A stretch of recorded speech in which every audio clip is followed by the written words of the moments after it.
The Unraveled Root Path, a philosophical journey into the garden of the unfrazzled mind. Welcome. This book is an invitation to look at something most people rarely notice, your own thoughts, not to judge them, not to control them, but simply to observe them. Because within the quiet landscape of the mind, something extraordinary exists. A garden. In this garden, thoughts are seeds, beliefs grow into roots, and attention becomes the sunlight that determines what grows. Through a story of curious travellers, quiet cafes, open seas, and starlit reflections, you will discover the hidden patterns that shape human experience, and the simple practices that allow you to cultivate your own mind with awareness. As you listen, you may begin to notice something subtle, moments between thoughts, the space where awareness lives. And from that space, a new possibility begins. The journey starts with a simple question. What is growing in your garden? Prologue. The day the garden was discovered. Long before the apprentices gathered at the Black Orchid Café, and before the harbour lanterns of Egabrag reflected themselves upon the midnight tide, there existed a quiet mystery that no scholar of the land could explain. It was not a storm, it was not a famine, nor was it some beast wandering the forests. It was something far stranger. Across the kingdoms of Rootwood and the coastal towns of the inner sea, people were growing exhausted. Not the honest exhaustion of labour, not the deep sleepiness earned from hauling nets, tending soil, or repairing sails. No, this exhaustion appeared in people who had done almost nothing at all. A merchant would wake after a full night's sleep and feel as though he had hauled anchor all night. A gardener would sit quietly in the afternoon and yet feel drained, as though her roots had been siphoned of sap. Even sailors aboard the ship Egabrag, strong men and women accustomed to wind, rope, and brine, found themselves staring at the horizon with strange heaviness in their bones. Something unseen was happening, and no one could name it. One autumn evening, when the lanterns were being lit along the harbour stones, a small group gathered at the Black Orchid Café. This café was known across the land as a place where sailors, scholars, gardeners, dreamers, and wandering philosophers often met. The walls were dark oak, candles burned low in brass holders, and the scent of roasted root coffee drifted through the warm air like quiet medicine. On this evening, the table nearest the window held an unusual company. A harbour cartographer, a young ship apprentice, a gardener from the outer terraces, a storyteller, and at the head of the table sat the ancient teacher known as Mangolius Draconiam. His beard resembled the roots of an old tree. His staff rested beside the table, and the glow of the candlelight made the orb at its head shimmer faintly. The group had gathered to discuss something none of them understood. "I am tired," said the cartographer, "but I have mapped nothing all week." "I too," said the gardener. "My soil is watered, my beds are tended, yet my body feels as though something has been feeding upon me." The ship apprentice leaned forward. "I thought perhaps it was the sea wind," he said. "But the captain says the whole crew feels it now." Mangolius said nothing at first. He simply stirred his cup slowly, watching, listening, observing the subtle currents moving through the room. Finally he looked up, and when he spoke, his voice carried the calm gravity of someone who had studied the deep workings of the world. "What if," he said quietly, "the exhaustion is not in your bodies at all?" The table grew still. "What do you mean?" asked the storyteller. Mangolius leaned slightly forward. "Tell me," he said, "how many conversations have you replayed today?" The cartographer frowned. "Replay?" "Yes. Arguments you rehearsed again, things you wished you had said, things you imagine you will say." The cartographer shifted. "Several," Mangolius nodded. "And you?" he asked the gardener. She hesitated. "I have been worrying about winter," she admitted, "and next spring, and whether the terraces will produce enough rootstock." Mangolius turned to the ship apprentice. "And you?" The young sailor laughed awkwardly. "I keep imagining storms that might hit us next voyage, and the mistakes I made last voyage, and what the captain might say about them." Mangolius leaned back slowly. Then he spoke the sentence that would later become the first teaching of the root path. "The mind," he said, "is a garden. And many of you have allowed things to grow there without noticing." The group exchanged uncertain looks. "What things?" the storyteller asked. Mangolius's eyes reflected the candlelight. "Parasites!" The word hung in the air. The ship apprentice laughed. You mean worries? Mangolius shook his head. No, I mean something far more powerful. He reached into his satchel and placed a small glass jar on the table. Inside the jar was a twisting vine, thin, pale, almost translucent. This vine, Mangolius said, was discovered in the deep forest gardens. It does not grow its own roots. Instead, it wraps around the roots of healthy plants, and slowly, very slowly, it drinks their sap. The gardener leaned closer. We call them drain vines, Mangolius continued. They do not kill the plant. They simply take its vitality. He looked at each of them. And the mind has its own version. The cafe had grown quiet now.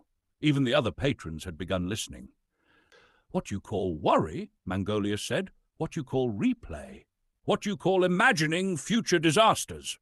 These are not harmless thoughts. They are attention parasites. They grow only when fed, and most people feed them all day long. The cartographer felt a chill run through him. Are you saying our own thoughts are draining us? Mangolius smiled slightly. No. Not your thoughts, only the ones you have failed to notice. He tapped the jar. Parasites thrive in unattended gardens. Then he lifted his cup. But a conscious gardener can remove them. That night, long after the harbour lanterns dimmed and the tide turned quietly against the docks, the small group remained seated at the cafe, listening, learning, and asking questions that would soon ripple across the land. For what Mangolius had begun that evening was not merely a conversation. It was the beginning of a new discipline. A practice that would soon spread from the cafes, to the harbours, to the ships of Egabrag, to the amphitheatres, and into the minds of those ready to reclaim their inner soil. The practice would come to be known as the path of the sovereign root, and those who mastered it would one day be called root keepers. But on that first quiet evening in the Black Orchid Café, they were simply a handful of tired people who had just discovered that their minds were not empty vessels after all. They were gardens, and something had been feeding there. Chapter 1. The Exhaustion. No one could explain. The lanterns along the harbour burned low that evening. A slow mist drifted in from the sea, softening the outlines of ships anchored in the quiet water. Rope creaked gently against wooden posts, and the tide whispered against the stone quay as if sharing secrets with the shore. Inside the Black Orchid Café, the atmosphere was warm and dim. The café had become something of a sanctuary for those who felt their minds working harder than their bodies. Sailors came here after long voyages. Gardeners arrived after tending terraces in the hills. Scholars from the spiral archives sometimes wandered in with ink-stained fingers and distracted eyes. But lately, something unusual had begun happening. People arrived tired. Not the good tired of effort. Something stranger, something heavier, something that seemed to follow them no matter how much they rested. This evening, the same small group that had gathered the night before sat again around the oak table near the window. Thistlewhim had 3 notebooks open. Mossmere held a warm mug of root coffee with both hands. Brindlehook stared absently out toward the harbour. Calderquill had brought a stack of maps. Larkspur Vale leaned back quietly, watching the candle flame flicker, and Oakenrye was tapping his foot beneath the table as though sitting still was slightly dangerous. At the head of the table sat Mangolius Draconiam. He had already noticed something about the group. They were not merely tired. They were occupied. Their bodies were here, but their attention was scattered across invisible places. Mangolius spoke calmly. "Tell me something." The group turned toward him. "How long did each of you sleep last night?" 7 hours, said Brindlehook. "Nearly 8, said Mossmere. "I slept the whole night," said Thistlewhim. "Except for thinking." Mangolius raised an eyebrow. "Thinking," Thistlewhim nodded sheepishly. "About several things." "How many?" she considered. "Possibly 40. The table laughed, but Mangolius did not. He simply nodded slowly. "And how many arguments did you replay?" Thistlewhim froze. 2. Mangolius turned to Calder. "And you?" Calder sighed. "I was imagining storms." "Storms?" "Possible ones." Mangolius nodded. "Future storms." "Yes." He turned to Mossmere. "And you?" She lowered her voice slightly. "I kept thinking about winter, crop failures, and whether the terrace irrigation will hold." Mangolius leaned back slightly. Then he said something very simple. "Your bodies are not tired." The group looked at him. "Your attention is." The room fell quiet. Brindlehook frowned. "What does that mean?" Mangolius lifted his cup and took a slow sip before answering. "Let me ask you something. If a sailor leaves his lantern burning all night, what happens to the oil?" "It runs out," said Oakenrye. "And if a harbour leaves its gates open to every ship that passes?" "It becomes chaos," said Calder. Mangolius nodded. "Now imagine the mind works the same way." The group listened closely. "Every thought requires attention." "Attention is energy, and energy, once spent, must be replenished." He leaned forward slightly. "But most people do something very peculiar. They spend their attention all day on things that are not happening." The words hung in the air. Mangolius stood slowly and walked to the window. Outside, a small boat rocked gently in the harbour. "Imagine a sailor," he said, pointing toward the boat, "who sits here at the dock all night, but spends the entire night imagining storms, imagining broken sails, imagining shipwrecks, imagining arguments with the captain at the table. Would that sailor wake refreshed?" "No," said Mosmere. "Why not? Because he never rested." Mangolius nodded. "Exactly. You think thinking is rest, but most thinking is labour." The table grew quiet. For the first time, each of them began to notice something uncomfortable. Their minds were constantly working. Mangolius returned to the table and placed a small leather notebook in the centre. "This," he said, "is called an attention ledger." Brindlehook leaned closer. "A ledger?" "Yes, like a merchant's account book." "What does it record?" asked Calder. Mangolius smiled slightly. "Where your attention is being spent." Thistlewhim brightened immediately. "You mean we track our thoughts?" "Not every thought," Mangolius said, "only the ones that repeat." He opened the notebook. Inside were simple columns: time, thought, energy cost. "Tomorrow," he said, "each of you will record something. Every time your mind returns to the same worry, replay, or imagined future, write it down." Oakenrye frowned. "That sounds like a lot of writing." Mangolius nodded. "That is the point." He tapped the ledger. "You believe your exhaustion comes from life, but I suspect something else." "What?" asked Larkspur. Mangolius closed the book slowly. "I suspect your mind gardens have become overgrown." The group exchanged curious looks. "What do you mean?" asked Mosmere. Mangolius' eyes glimmered in the candlelight. "I mean something has been growing in your attention. Something that feeds on it." Brindlehook laughed uneasily. "You make it sound like parasites." Mangolius met his gaze. "Yes, that is exactly what I mean." The laughter faded, because deep down, every person at that table had begun to realize something strange. Their minds were not quiet landscapes, they were crowded gardens, and something had been feeding there for a very long time. Mangolius leaned back and folded his hands. "Tomorrow," he said calmly, "we will discover exactly what." Outside, the tide turned quietly in the harbour, and somewhere in the darkness, beyond the lanterns, the ship Egabrag shifted gently with the current, waiting. For what the apprentices would soon learn would not remain within the café. The lessons of attention would carry them to ships, to gardens, to amphitheatres, and far beyond the harbour walls. For the discovery had only just begun, and the next lesson would reveal the first true parasite of the mind. Chapter 2. The Garden of the Mind. Morning arrived quietly over the harbour. A pale silver mist rested upon the water, and the first light of dawn stretched across the rooftops of the port town like a slow awakening breath. Fishermen had already begun moving along the docks. Lanterns were extinguished one by one, and somewhere beyond the outer pier the ship Egabrag rocked gently with the rising tide. But Mangolius Draconiam had already left the harbour. He waited instead where the stone road left the town and curved into the hills. The place was known simply as the Outer Terraces. Gardens stretched there in long, stepped levels carved into the hillside generations ago, rows of herbs, medicinal roots, climbing vines, and ancient soil beds that had been tended for centuries. It was here that Mosmere worked, and it was here that Mangolius had summoned the small fellowship for their next lesson. Thistlewhim arrived first. She carried the attention ledger. Mangolius had given them the night before. The notebook was already half full. Mangolius glanced at it. "Busy mind?" Thistlewhim looked embarrassed. "I counted 37 repeating thoughts." Mangolius nodded. "Excellent." "Excellent?" she asked. "Yes." "You have begun to see your garden." One by one the others arrived. Mossmere came up the terrace path carrying a watering vessel. Brindlehook arrived from the harbour road. Calderquill carried a small bundle of maps under his arm. Larkspur strolled slowly through the gate, and Oakenrye jogged the final stretch as if standing still were illegal.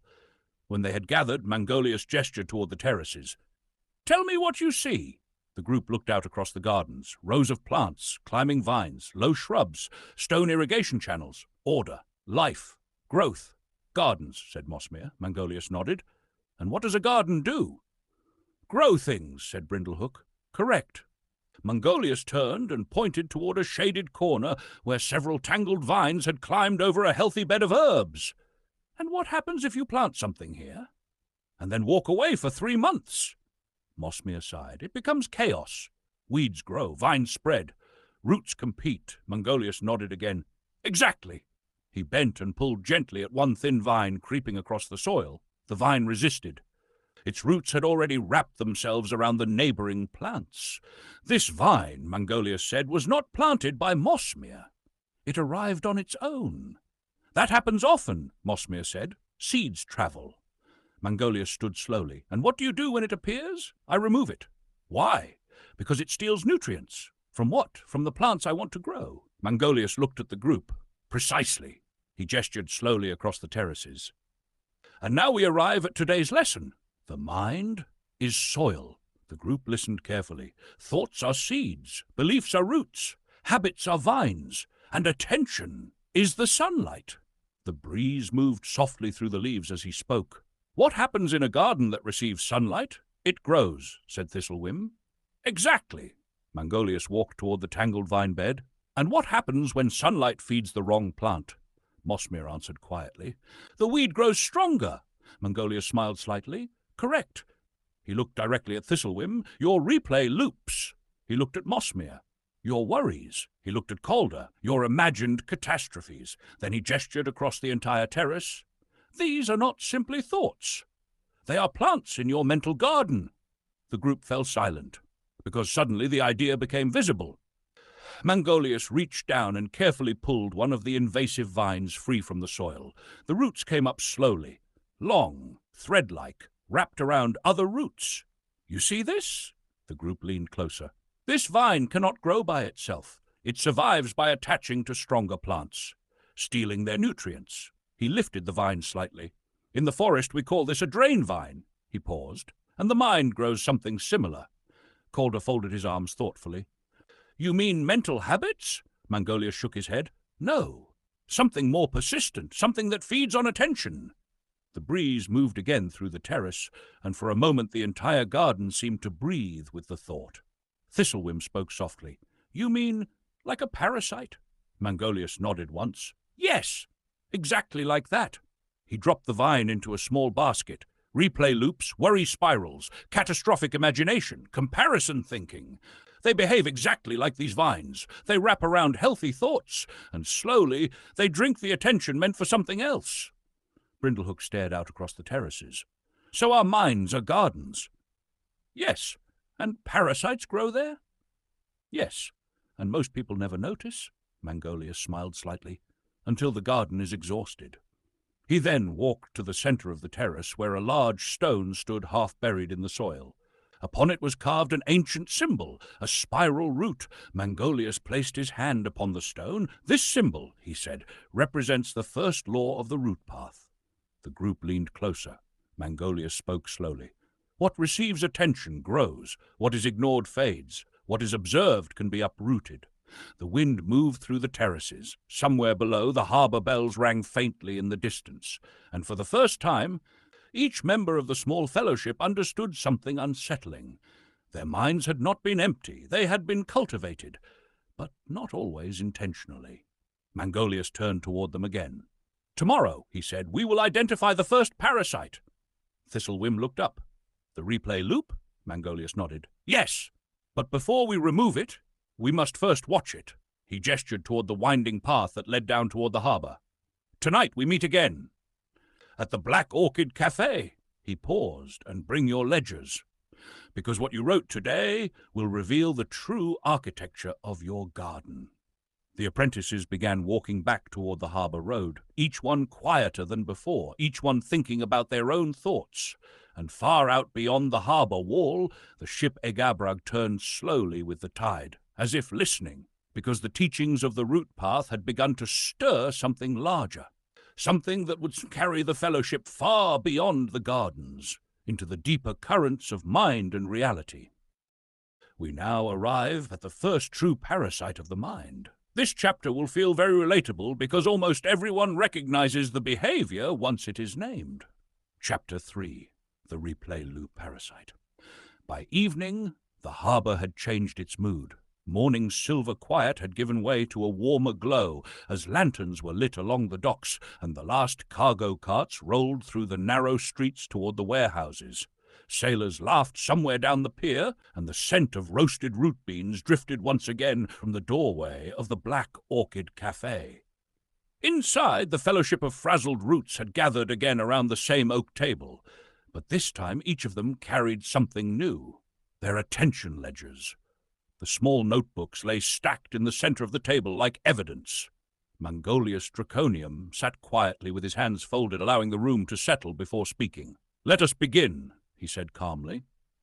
Thistlewhim was the first to slide her ledger forward. "I wrote everything down," she said. Mangolius opened the notebook and glanced through the pages. The same phrases appeared repeatedly. Conversation with Mira. Conversation with Mira. Conversation with Mira. What I should have said. What she might have meant. What she might say next time. Mangolius looked up. "How long did this conversation actually last?" "About 3 minutes," Thistlewhim admitted. Mangolius tapped the page gently. "And how long did it live in your mind afterward?" She thought for a moment. "Almost the whole day." The group shifted uncomfortably. Mangolius nodded slowly. "Excellent. Excellent," she asked again. "Yes," he said, "because you have discovered the first parasite." He turned the notebook so everyone could see the repeated lines. "This," he said, "is the replay loop." Brindlehook leaned forward. "You mean thinking about something again?" Mangolius shook his head. "No, thinking is useful. Learning from a conversation is healthy. But the replay loop is something else." He lifted the ledger. "The replay loop is when the mind becomes stuck in a circular current." Calder Quill looked intrigued. "Like a harbour whirlpool." Mangolius smiled slightly. "Exactly." He stood and walked to the window. Outside, a small rowboat drifted slowly in the harbour tide. "Imagine a boat caught in a circular current," Mangolius said. "It is not moving forward, it is not travelling anywhere, but it is still burning energy." The group watched the boat drifting in slow arcs. "That," Mangolius said quietly, "is what the replay loop does to attention." He returned to the table. "Your mind replays a conversation. You imagine what you should have said. You imagine what they meant. You imagine how it will go next time. And each loop consumes attention." He tapped the ledger again. "Most people believe they are thinking, but they are not thinking. They are orbiting." Thistlewhim tilted her head. "Orbiting what?" Mangolius answered simply. "Emotion." The words settled heavily in the room. "Replay loops are emotional gravity wells," Mangolius continued. "They form around embarrassment, around anger, around regret, around wounded pride.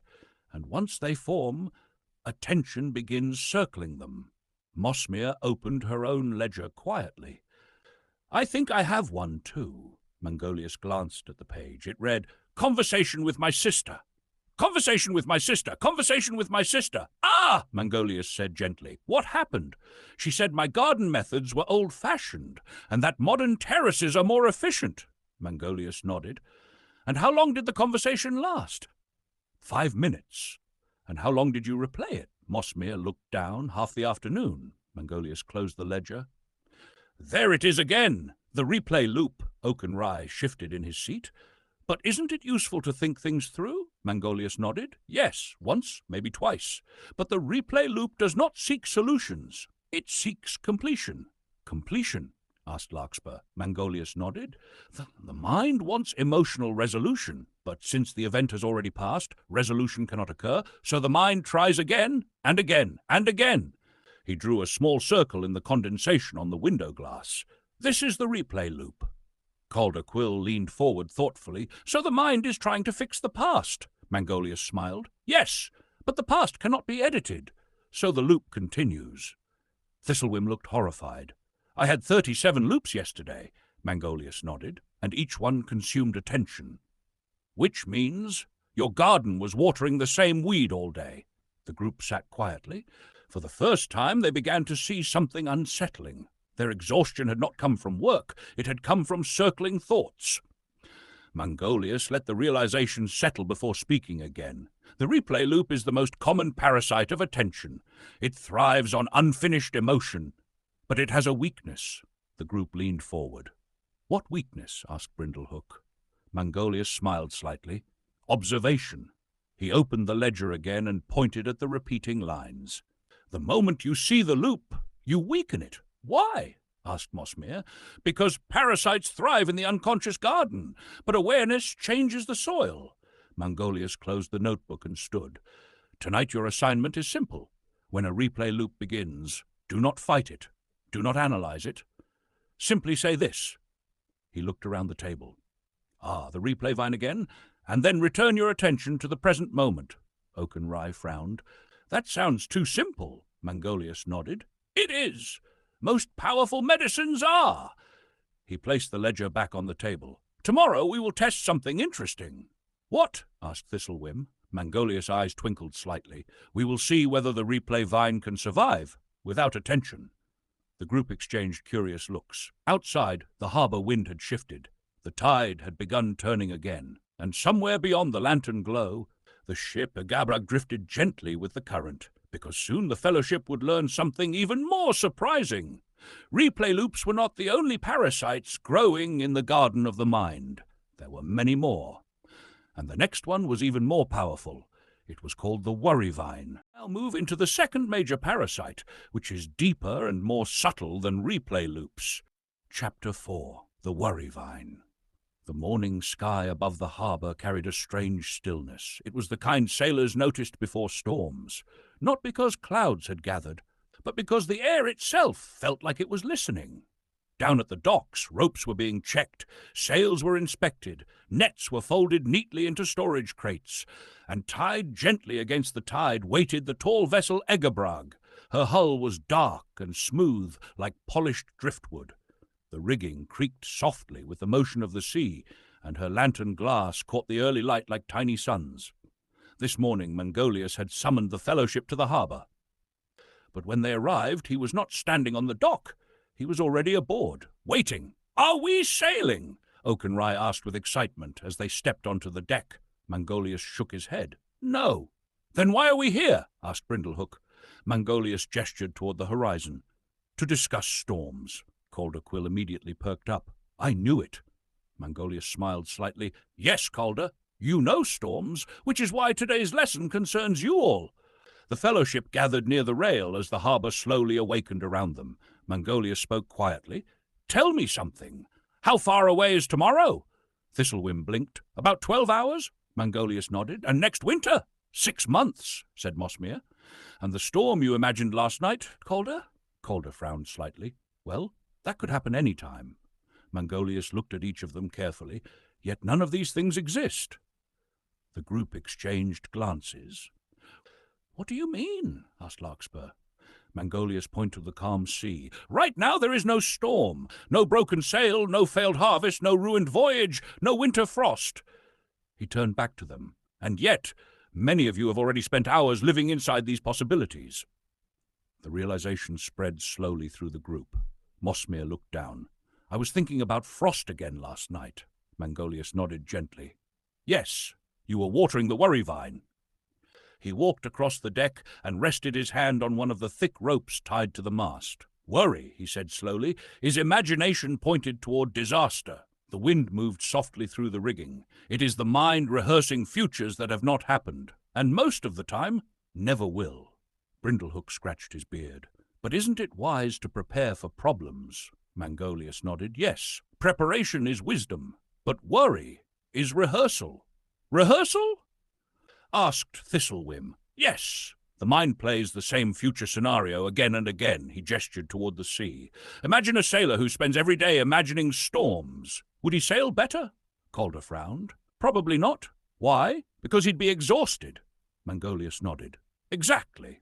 Worry consumes the same energy needed to solve real problems. Mossmere leaned against the rail quietly. I thought worrying meant I cared. Mangolius turned toward her kindly. That is a common misunderstanding. Worry feels responsible, but responsibility acts. Worry only imagines. The ship shifted slightly with the tide. Mangolius continued. In the forest terraces, we saw the replay loop, thoughts circling the past. He gestured toward the horizon. The worry vine does something different. It grows toward the future. But just like the replay loop, it feeds on attention. Calder Quill crossed his arms thoughtfully. So the mind is traveling into the future. Yes, said Mangolius, but without a ship. What do you mean? Mangolius smiled slightly. Imagine standing on the dock and shouting weather predictions at the ocean. The group laughed. That is what worry does. It tries to control events that do not yet exist. He then reached into his satchel and removed a small glass vial. Inside was a thin green vine. The group leaned closer. This, Mangolius said, is a young worry vine from the terraces. It grows very quickly, but it has a weakness. What weakness? Asked Oakenrye. Mangolius lifted the vial into the sunlight. It cannot grow in the present moment. The group blinked. What do you mean? Asked Thistlewhim. Mangolius answered quietly. The present moment contains only what is actually happening. The worry vine feeds only on imagined futures. So when attention returns to the present, the vine starves. Shh! Mossmere looked out across the calm harbour. So the mind keeps leaving the present. Mangolius nodded. Yes, and every time it travels into an imagined disaster, attention goes with it. He gently returned the vial to his satchel. Most people live half their lives in places that do not exist, past arguments, future fears, and while their minds wander, their attention is quietly consumed. The group stood silently on the deck of Egabrag. For the first time they began to see the pattern. Replay loops pulled attention backward, worry vines pulled attention forward, and very little attention remained in the present moment at all. Mangolius looked at them carefully. This is why people feel exhausted. Not because life is difficult, but because their attention is scattered across time. He turned toward the harbour. Your exercise today is simple. When worry appears, do not argue with it. Do not suppress it. Simply ask one question. The group leaned closer. Is this happening right now? And if the answer is no, return to the present. The wind filled Egabrag's sails briefly before relaxing again. Mangolius smiled slightly. You will discover something interesting. What? Asked Brindlehook. Mangolius looked toward the horizon. Most storms exist only in the imagination. The fellowship stood quietly as the realization settled over them. Below the deck, the harbour water moved slowly with the turning tide, and somewhere beyond the lighthouse rocks, real storms existed. But they were rare. The imagined ones were endless, and the Garden of the Mind had many more parasites still waiting to be discovered. The next one would prove even more deceptive, because it appeared harmless, even intelligent, but it quietly poisoned creativity and self-worth. It was called the Comparison Fungus. We now arrive at one of the most corrosive parasites in the mental garden. Unlike replay loops or worry vines, this one spreads between people. Mangolius calls it a fungus because it multiplies quietly through observation and imitation. Chapter 5. The Comparison Fungus. By late afternoon, the town square had become lively. Vendors were setting up small stalls beneath hanging lanterns. Musicians tuned stringed instruments near the fountain. Sailors fresh from the docks wandered toward the food markets in search of warm bread and roasted roots. Above the square stood the stone amphitheatre, carved long ago into the hillside. This was where public debates, lectures, and performances were held. Scholars from the spiral archives often taught here, and travelling storytellers sometimes filled the steps with laughter late into the night. Today, the amphitheatre was quiet. Mangolius Draconiam stood alone at the centre of the stone circle. The fellowship of frazzled roots climbed the steps toward him one by one. Brindlehook arrived first, wiping harbour dust from his hands. Thistlewhim carried 2 notebooks and a charcoal pencil. Mossmere had brought a small basket of herbs from the terraces. Calderquill carried his maps as usual.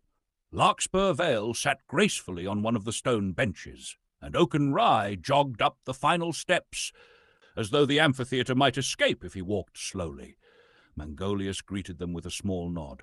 "Today," he said calmly, "we examine the third parasite." Brindlehook crossed his arms. "The comparison fungus?" Mangolius nodded. "Yes." He looked out across the empty amphitheatre. "Tell me something. When you walk through the market square and see another merchant selling more goods than you, what happens in your mind?" Brindlehook answered immediately. "I compare." Mangolius nodded. "And when you see a sailor stronger than you, compare. And when you see someone whose garden grows better crops," Mosmere sighed softly, "compare." Mangolius smiled gently. "Yes." Most people believe comparison is harmless, even useful, but comparison behaves very much like a fungus. He walked toward one of the stone steps where Mosmere had placed her basket. From the basket he removed a small piece of bark. Growing across the bark was a thin network of pale threads. "What is that?" asked Thistlewhim. "Forest fungus," Mosmere said quietly.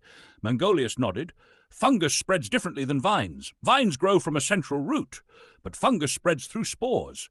He lifted the bark slightly so they could see. "Tiny invisible particles travel through the air. They land quietly. And if conditions are right, they begin growing." The group leaned closer. Mangolius looked up at them. "Comparison spreads the same way." He gestured toward the amphitheatre steps. "You see someone successful, a talented musician, a skilled merchant, a brilliant writer, and suddenly a spore lands in the mind." Thistlewhim frowned. "What kind of spore?" Mangolius answered simply. "Why am I not as good as them?" The group sat quietly, because each of them had asked that question many times. Mangolius continued. "At first the thought seems harmless, even motivating, but comparison rarely motivates growth. It usually grows something else." Brindlehook looked uncomfortable. "What?" Mangolius spoke the word calmly. "Discouragement." He walked slowly across the amphitheatre floor. "When comparison enters the mind, attention shifts away from creation and toward measurement." "Measurement?" asked Larkspur. "Yes. You begin measuring yourself against someone else's path. But you cannot see their whole path, only the moment they stand in today." Calderquill nodded slowly. "So we compare our beginning to someone else's middle." Mangolius smiled. "Exactly." Thistlewhim scribbled furiously in her notebook. "That explains something." "What?" Mangolius asked. "When I watch skilled storytellers, I start thinking my writing is terrible." Mangolius nodded. "That is the fungus spreading. But their skill comes from years of practice. Hundreds of drafts, thousands of attempts." He looked at her kindly. "You are comparing your 7th scroll to their 400th. The amphitheatre grew quiet, because suddenly the logic became clear. Mangolius returned to the center of the stone circle. "The comparison fungus has a dangerous property. It spreads socially." Brindlehook frowned. "What do you mean?" Mangolius pointed toward the empty seats. "When one person begins measuring themselves against others, they speak about it, they complain, they judge, they criticize, and the spores spread." Mosmere nodded slowly. "Like gossip. Yes, exactly like gossip." He placed the bark back in the herb basket. "The fungus grows strongest in communities that measure worth by status. Who is richer? Who is smarter? Who is more talented? But the mandrake path teaches something different." The group leaned forward. "What?" asked Thistlewhim. Mangolius spoke slowly. "Comparison poisons creativity." "Why?" asked Brindlehook. Mangolius answered, "Because creativity requires curiosity, but comparison replaces curiosity with judgment. You stop exploring, you start measuring, and measurement suffocates imagination." Calderquill folded his arms thoughtfully. "So what is the cure?" Mangolius smiled slightly. "Curiosity. Instead of comparing, observe." He looked at Thistlewhim. "If you see a skilled storyteller, do not ask why you are worse. Ask how they learned." He looked at Mosmere. "If another garden grows well, study the soil." He looked at Brindlehook. "If a sailor navigates well, watch the wind." The fellowship began to understand. Mangolius then spoke the second teaching of the root path. Comparison closes the myosity, opens it. The amphitheatre fell silent. For the first time, many of them realized how often they had poisoned their own gardens. Not with hatred, not with fear, but with quiet comparison. Mangolius looked up toward the sky above the amphitheatre steps. "The next parasite is even stranger." "What is it?" asked Oakenrye. Mangolius smiled slightly. It is not a thought. It is a story people tell themselves about who they are. He paused, and once believed, it becomes very difficult to escape. The fellowship exchanged curious glances, because every person carried stories about themselves, and many of those stories had been repeated for years. The parasite Mangolius was about to reveal was known as the identity anchor. This parasite is subtle because people protect it, believing it defines who they are. Mangolius calls it the identity anchor. Chapter 6, The Identity Anchor. Night had settled across the harbour like a velvet cloak. Lantern light shimmered across the quiet water, and the gentle creak of dock ropes mixed with distant laughter drifting from taverns and cafes.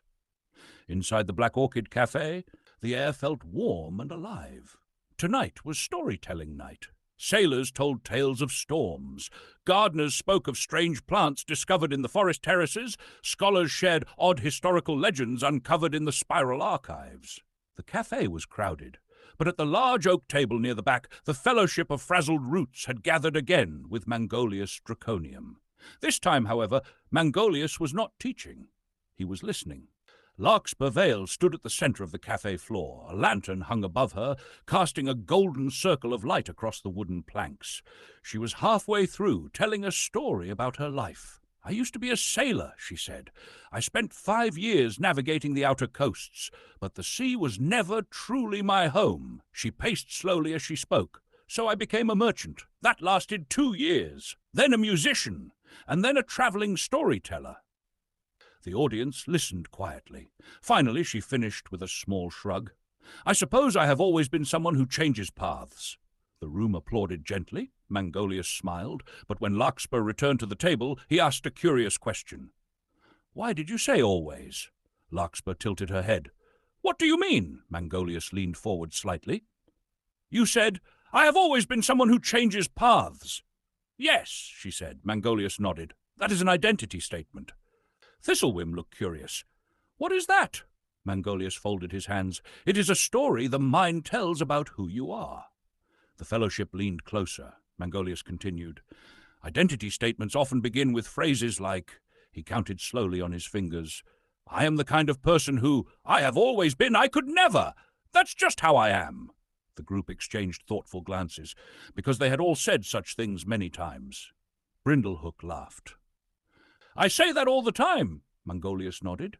"Yes, most people do, but identity statements create something powerful." "What?" asked Mossmere. Mangolius spoke the word slowly. "Anchors." He stood and walked toward the cafe window. Outside, several ships rested quietly in the harbour. Their heavy anchors dropped deep into the seafloor. "An anchor keeps a ship from drifting," Mangolius said. "It holds the vessel in place." He turned back toward the table. "The mind does something similar. When you repeat a story about who you are, your mind begins to hold you there." Larkspur frowned. "You mean my story is limiting me?" Mangolius smiled gently. "Not intentionally, but yes." He returned to the table and picked up Thistlewhim's notebook. "Let us try something." He looked at Brindlehook. "Tell me something about yourself." Brindlehook shrugged. "I'm not very creative." Mangolius wrote the sentence down. Then he looked at Mossmere. "And you?" "I worry too much." Mangolius wrote again. Then he looked at Oaken Rye. "I can't sit still." More writing. Then he held the notebook up. "These are identity anchors." Thistlewhim frowned. "But they're true." Mangolius shook his head. "They are habits, not truths. Habits, repeated long enough, become identities." He pointed toward Brindlehook. "If you say I'm not creative for 10 years, what happens when you try to create something?" Brindlehook grimaced. "I'd assume it won't work." "Exactly. The anchor holds the ship in place." Calderquill spoke thoughtfully. "So identity becomes a prison." Mangolius nodded slowly. "Sometimes. But here is the deeper problem." He tapped the notebook. "The mind protects identity, even when it causes suffering." "Why?" asked Mossmere. Mangolius smiled faintly. "Because identity creates predictability, and predictability feels safe." The café had grown quiet. Even the nearby storytellers had stopped speaking to listen. Mangolius continued. "Many people carry identity anchors like these. I am shy. I am unlucky. I am bad with money. I am not disciplined. I am just this way." He paused, and then they wonder why their lives do not change. Larkspur leaned forward slowly. So how do we remove an identity anchor? Mangolius smiled. You do not remove it. The group blinked. What do you mean? Asked Thistlewhim. Mangolius answered calmly. You replace it. He turned the notebook toward them again. Below each sentence he wrote something new. I'm not creative became I am learning creativity. I worry too much became I'm practicing calm attention. I can't sit still became I am learning stillness. These are not lies, Mangolius said. They are directions. The group studied the words carefully. Mangolius leaned back. Identity is not a fixed object. It is a story being written, and stories can be rewritten. The lantern light flickered softly across the cafe walls. Outside, the tide had begun to rise again. Mangolius looked at the fellowship with quiet satisfaction. You have now met 4 parasites of the mind garden. He counted slowly. Replay loops, worry vines, comparison fungus, identity anchors. But the most powerful parasite is still ahead. The group leaned forward. What could be worse than those? Asked Brindlehook. Mangolius smiled faintly. The mind's greatest illusion. He paused. The belief that thinking constantly is necessary. Oakenrye laughed. That sounds like me. Mangolius nodded. Yes. And tomorrow we will meet the creature that feeds on that belief. The fellowship exchanged curious looks. What is it called? Asked Thistlewhim. Mangolius spoke the name quietly. The Noise Swarm. And the next lesson would take place somewhere very different. Not in the cafe. Not in the gardens, but in a place where silence itself was studied, the lighthouse of still waters. We now enter one of the most important teachings in the entire book. The previous parasites lived inside thoughts. This one lives inside constant mental activity itself. Mangolius calls it the Noise Swarm. Chapter 7. The Noise Swarm. The path to the lighthouse of still waters wound along the outer cliffs beyond the harbour. Few people travelled there. The lighthouse stood where the sea opened wide toward the deeper ocean, its tall stone tower rising like a quiet sentinel above the restless tide. During storms, its lantern guided ships safely through dangerous reefs, but on calm days the lighthouse keeper mostly watched the horizon in silence. Mangolius had chosen this place carefully, because today's lesson required something rare. Quiet. The fellowship arrived just after sunrise. The wind was gentle, carrying the salty scent of the sea. Waves rolled slowly against the rocks far below the cliff, each one arriving and retreating with patient rhythm. Thistlewhim climbed the final stone steps first. I've never been here, she whispered. Few people come, Mangolius replied. That is why the lighthouse still remembers silence.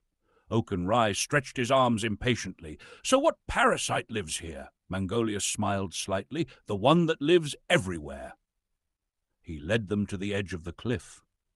The horizon stretched endlessly. No ships, no markets, no cafe noise, only wind and water. Mangolius turned toward them. Close your eyes. The group hesitated. Just for 1 minute. They obeyed. At first they heard only the sea, waves, wind, the faint cry of distant gulls, but after several seconds something else appeared. Thoughts, many thoughts. Thistlewhim began mentally planning tomorrow's writing. Brindlehook thought about unfinished work at the harbour. Mossmere remembered the irrigation channel she forgot to repair. Calder imagined a storm forming far out at sea. Oakenrye wondered how long this exercise would take. And Larkspur began composing a new story. None of them had tried to think, yet their minds were busy, very busy. After a minute, Mangolius spoke softly. You may open your eyes. The group looked at him. That was noisy, Thistlewhim said immediately. Mangolius nodded. Exactly. But we were silent, said Mossmere. Externally, Mangolius replied, but internally. A swarm was active. He gestured toward the air around them. Imagine a cloud of insects. The group pictured it easily. Each insect buzzing randomly. None of them dangerous alone, but together they become exhausting. Oakenrye nodded, like a swarm of flies. Mangolius smiled slightly. Yes, the mind produces something similar. He spoke the name slowly. The Noise Swarm. This swarm is made of tiny fragments of thought, unfinished tasks, old memories, future plans, random observations, fragments of conversations, bits of information. He looked at each of them. None of these thoughts are harmful, but when thousands of them buzz through the mind, attention becomes fragmented. Calder Quill folded his arms thoughtfully. So the mind is always producing thoughts, Mangolius nodded. Yes, thought generation is natural. The brain evolved to scan, predict, and analyze, but the modern mind makes one critical mistake. What mistake? Asked Thistlewhim. Mangolius answered quietly. It believes every thought deserves attention. The wind moved gently across the cliff. Mangolius continued. Imagine standing in the harbour while every sailor shouted instructions at you simultaneously. Turn left! Check the sails! Watch the tide! Storm coming! Cargo loose! Oakenrye laughed. That would be chaos. Yes, said Mangolius, and yet many people live exactly that way inside their minds. Thistlewhim looked troubled.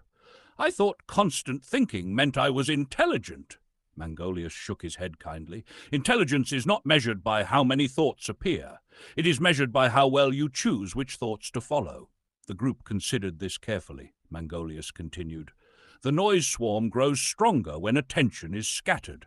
Constant conversation, constant news, constant stimulation, constant comparison, constant worry. All of these feed the swarm. Mosmere looked toward the horizon. So the swarm never stops. Mangolius smiled gently. It's slow. How? She asked. Silence. He pointed toward the lighthouse behind them. Lighthouses serve a simple purpose. They shine light through darkness. He tapped his chest lightly. Awareness works the same way. When you observe the swarm, it begins to settle. Brindlehook looked skeptical. Just by noticing? Yes. Observation organizes attention. Unobserved thoughts scatter. Mangolius then spoke the third teaching of the root path. You are not your thoughts. You are the observer of them. The wind moved through the tall grass along the cliff. For the first time, the fellowship felt something unusual, a small space between themselves and their thoughts. It was subtle, but unmistakable. Mangolius looked pleased. You have now discovered 5 inhabitants of the mind garden, he counted slowly. Replay loops, worry vines, comparison fungus, identity anchors, noise swarms. But the garden itself has deeper layers still. What layers? Asked Calder. Mangolius pointed toward the distant sea. Currents. The group followed his gaze. Far out beyond the reefs, the water moved in long, slow patterns invisible from the shore. Mangolius spoke quietly. Thoughts behave like currents. Some carry you forward, some keep you trapped, and some quietly determine the direction of your entire life. Thistlewhim leaned forward. What are those called? Mangolius smiled. Belief currents. And to understand them, we must board Egabrag again, because the next lesson would take place far beyond the harbour, where navigation, belief, and destiny all followed the same hidden laws. We now reach a turning point in the book. Up until now, Mangolius has shown them parasites that drain attention. In this chapter, he reveals something deeper, the structures that determine the direction of a life. Those structures are beliefs. Chapter 8. The Belief Currents. The harbour was still dark when the fellowship gathered at the docks. Lanterns swayed gently from iron hooks along the pier, their reflections stretching long across the quiet water. Above them towered the masts of Egabrag. The ship seemed alive even at rest. Rope creaked softly against wood, and the hull shifted with the slow breathing of the tide. This time, Mangolius did not greet them with tea or conversation. Instead, he simply gestured toward the gangplank. Today, he said calmly, we sail. The fellowship boarded with a mix of excitement and curiosity. Brindlehook moved easily across the deck, accustomed to ships from his harbour work. Oakenrye immediately began examining ropes and pulleys. Thistlewhim stood near the rail, watching the horizon brighten. Mosmere looked slightly nervous. Calderquill studied the navigation instruments, and Larkspur stood quietly near the bow. Mangolius joined them once the sails were raised. The wind caught the canvas gently, and Egabrag glided out of the harbour mouth like a patient creature returning to open water. The sea beyond the harbour was calm. Not perfectly still, but alive with long, slow motion. Waves rose and fell in quiet rhythm. Mangolius walked toward the stern and placed a hand on the large wooden wheel. "Tell me something," he said. "What determines the direction of a ship?" "The wheel," said Oakenrye immediately. "The sails," said Brindlehook. "The wind," said Mosmere. Calderquill added, "The charts." Mangolius smiled slightly. "All true. But something else matters even more." He pointed toward the water. The currents! The fellowship leaned over the rail. At first, the sea appeared uniform, but after a moment they began noticing subtle patterns, long invisible rivers moving beneath the surface. Calder Quill nodded slowly. Currents can move a ship even when the wind is calm. Mangolius nodded. Yes, and sometimes sailors believe they are steering somewhere, while the current quietly carries them somewhere else. He turned toward the group. Thoughts are like wind. They appear quickly. They change direction often. But beliefs, he paused. Beliefs are currents. The words hung in the morning air. Mangolius continued. Most people believe their thoughts determine their lives. But thoughts are temporary. Beliefs are persistent. He pointed toward the sea again. A sailor may adjust the sails, but if the current is strong enough, the ship still moves in the direction of the current. Thistlewhim nodded slowly. So beliefs determine the long-term direction. Exactly. Brindlehook scratched his beard thoughtfully. How do beliefs form? Mangolius answered simply. Repetition. Repeated thoughts become assumptions. Repeated assumptions become beliefs. And beliefs become currents. Mosmere spoke quietly. Like identity anchors. Mangolius nodded. Yes, identity anchors often grow into belief currents. He stepped toward the navigation table and unrolled a sea chart. This chart shows the major ocean currents. He traced a long, curved line with his finger. Sailors who understand these currents travel faster and safer, but sailors who ignore them often fight the ocean. Calder Quill smiled slightly. I have seen that happen. Mangolius nodded. Most people fight their belief currents without realizing they exist. Thistlewhim looked curious. What kind of belief currents? Mangolius counted slowly on his fingers. Beliefs about money, beliefs about success, beliefs about love, beliefs about talent, beliefs about what is possible. He looked at each of them carefully. These beliefs quietly steer life decisions. Brindlehook spoke thoughtfully. If someone believes they are unlucky, they expect bad outcomes, Mangolius nodded, and their attention searches for proof. Mosmere added. And they ignore evidence of good outcomes. Exactly. Mangolius smiled. The current continues. The wind shifted slightly, and Egabrag adjusted her course. Mangolius rested his hand on the wheel again. Here is the most important realization. The fellowship leaned closer. You cannot steer against a current forever. If a belief current says something is impossible, your mind will eventually guide you away from attempting it. Thistlewhim looked concerned. So even if we try, the current pulls us back. Mangolius nodded. Unless you change the current. Oakenrye frowned. How do you change something invisible? Mangolius smiled slightly. By discovering it first. He handed each of them a small piece of parchment. Tonight, he said, write down 3 beliefs you hold about yourself. 3 beliefs about the world, and 3 beliefs about what is possible for your future. Brindlehook raised an eyebrow. And then? Mangolius looked out across the open sea. Then we will test them. The fellowship looked intrigued. Test them how? Asked Calder. Mangolius turned slowly. With reality.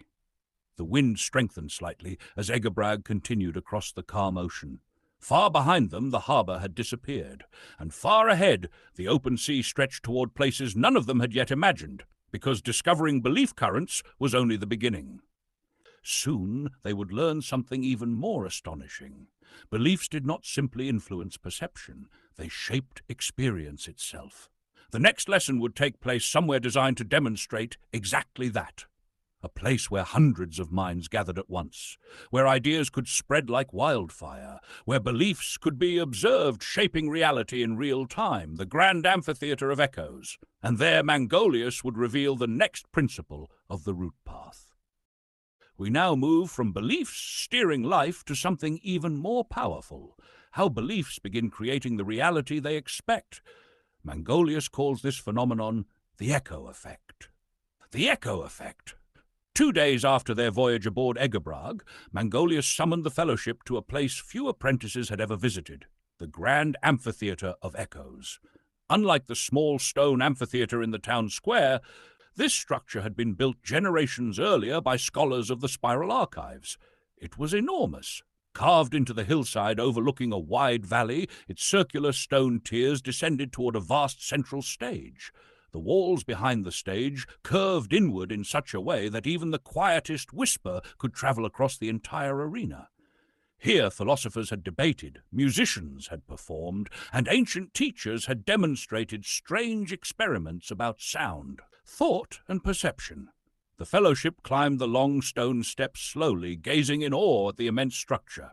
Thistlewhim whispered, "It feels like the mountain itself is listening." Mangolius nodded. "In a way, it is." They gathered at the center of the arena floor. Mangolius stood in the exact middle of the stage. "Today," he said calmly, "we study echoes." Brindlehook looked confused. "Echoes?" Mangolius nodded. "Yes." He turned toward the towering stone walls surrounding them. "Speak a word," Oakenrai shouted immediately. "Hello!" A moment later, the sound returned. "Hello! Hello! Hello!" The echoes rippled across the stone walls like waves. The group laughed. Mangolius smiled. "Simple enough. But echoes do something interesting." He looked up toward the upper seats. They repeat what was originally sent. He turned back to the fellowship. Beliefs behave very much like echoes.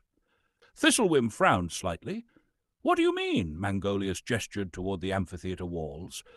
"When a belief is held strongly, the mind begins sending signals into the world." "Signals?" asked Mosmere. "Yes, expectations, assumptions, interpretations, decisions, all shaped by belief." He paced slowly across the stage. "Imagine someone who believes the world is hostile. They walk into conversations cautiously. They expect betrayal. They interpret neutral comments as insults. They react defensively, and eventually people respond defensively in return." Calderquill nodded slowly. "So the belief creates the reaction." Mangolius smiled, "and reaction becomes proof." He raised his voice slightly, "just like an echo. What you send out returns." Thistlewhim's eyes widened. "So belief creates evidence." Mangolius nodded. "Yes. And that evidence strengthens the belief." He drew a small circle in the sand on the stage floor. Belief, perception, action, result, reinforcement. The circle closed. "This is the echo loop." Brindlehook scratched his beard. "So if someone believes they will fail, they behave cautiously." Mangolius nodded. "And cautious behavior often produces weaker results. And that result confirms the belief," Mosmere added quietly. "So the belief becomes stronger." "Exactly," Mangolius smiled. "Echo." He turned and pointed toward the high stone walls again. "Let us try something." He called toward the amphitheater seats where several volunteers from the town had gathered to watch the demonstration. "Half of you," he called, "believe this next exercise will succeed. The other half believe it will fail." The crowd laughed uncertainly, but they followed his instructions. Mangolius then asked 2 volunteers to perform a simple coordination challenge on the stage. One group in the crowd shouted encouragement. The other group muttered doubts. Within minutes, the results became obvious. The performer receiving encouragement improved quickly. The performer hearing doubt grew tense and made mistakes. The crowd murmured in surprise. Mangolius raised a hand. "Notice something. The same person, the same task, but 2 very different belief environments." He looked at the fellowship. "Beliefs shape behavior. Behavior shapes outcomes. Outcomes reinforce belief." Larkspur spoke softly. "So reality echoes expectation." Mangolius nodded slowly. "Yes, and most people never notice the loop." The amphitheater grew quiet again. Mangolius spoke one of the central teachings of the root path. "Reality often echoes the beliefs you send into it." Thistlewhim stared at the sand circle. "So changing belief changes the echo." Mangolius smiled. "Exactly. But there is something even more interesting." "What?" asked Brindlehook. Mangolius gestured toward the huge amphitheater walls. "Echoes become stronger when many voices repeat the same sound." The fellowship understood immediately. Communities, families, cultures, societies, all repeating shared beliefs, and those beliefs shaping the experiences of everyone inside them. Calderquill looked thoughtful. "So belief currents exist not just in individuals, but in groups." Mangolius nodded. "Yes. Entire societies move through belief currents, and those currents determine what people think is possible." He looked toward the valley beyond the amphitheater, and sometimes a single person who changes their belief changes the direction of the current. The sun had begun lowering toward the hills. Golden light spilled across the amphitheater steps. Mangolius gathered the fellowship closer. You now understand something most people never discover. He counted slowly. Attention parasites drain energy. Beliefs create currents, and expectations create echoes. But the most powerful force of all is what grows when attention, belief, and action align. The group leaned closer. "What is that?" asked Thistlewhim. Mangolius smiled. "Creation." And the next lesson would take them somewhere new, a place where ideas, inventions, and possibilities were born every day, a place where belief currents could be redirected into entirely new realities. The workshop district of the harbour guilds. There they would discover the next principle of the root path, the creative current. Next comes Chapter 10, the creative current, where Mangolius teaches how focused attention, empowering beliefs, deliberate action combine to build new realities. This chapter shifts the book from diagnosing mind parasites to teaching conscious creation. We now reach the moment in the journey where the teaching shifts from removing parasites to cultivating power. Up to this point, the Fellowship has learned how attention can be drained, scattered, and misdirected. Now Mangolius shows them how attention, belief, and action can become a creative force. Chapter 10. The Creative Current. The workshop district of the harbour was unlike any other part of the town. Where the cafes and markets hummed with conversation and trade, the workshops hummed with creation. Hammers struck metal in rhythmic pulses. Wood shavings curled from carving tools like pale ribbons. Glass blowers shaped molten light into delicate vessels. Inventors argued over sketches pinned to wooden walls. The air itself seemed charged with experimentation. If the harbour was the heart of commerce, the workshops were the lungs of possibility. And this was where Mangolius brought the Fellowship the next morning. Thistlewhim stopped at the entrance to the district and stared in amazement. "I didn't know half these things existed." Mangolius smiled. "Most people walk past creation every day without noticing." Inside one workshop, a man carefully assembled a mechanical compass. In another, a woman tested a prototype sailing device designed to catch wind more efficiently. Across the street, a team of apprentices experimented with new irrigation systems for hillside farms. The Fellowship watched quietly. Mangolius finally spoke. "What do all these people have in common?" Brindlehook answered first. "They're building things." "Yes," Mangolius said. But before that, the group thought. Calderquill spoke slowly. "They believed something could exist before it did." Mangolius nodded. "Exactly." He led them to an open courtyard at the centre of the district, where several inventors gathered around a large wooden table covered with sketches. "This place," Mangolius said, "is where belief currents change direction." Thistlewhim looked puzzled. "How?" Mangolius picked up a rolled blueprint from the table. "Every invention begins the same way. With a thought, but many thoughts disappear." He tapped the parchment. "This one did not." "Why?" asked Mossmere. Mangolius answered quietly, "Because someone believed it was possible." He drew 3 circles in the dust of the courtyard. "Creation requires 3 elements." The Fellowship leaned closer. Mangolius pointed to the first circle. "Attention, focused observation, curiosity, exploration." He pointed to the second circle. "Belief, the willingness to assume something new can exist." Then he pointed to the third. "Action, experiments, attempts, iterations." He connected the 3 circles with lines. "This forms the creative current." The group studied the drawing. Mangolius continued, "When attention, belief, and action align, new realities appear." Brindlehook looked around at the workshops. "So all of this began as ideas?" Mangolius nodded. "Yes, but ideas alone are not enough." "Why?" asked Oakenrye. Mangolius smiled slightly. "Because the noise swarm kills most ideas." The group laughed knowingly.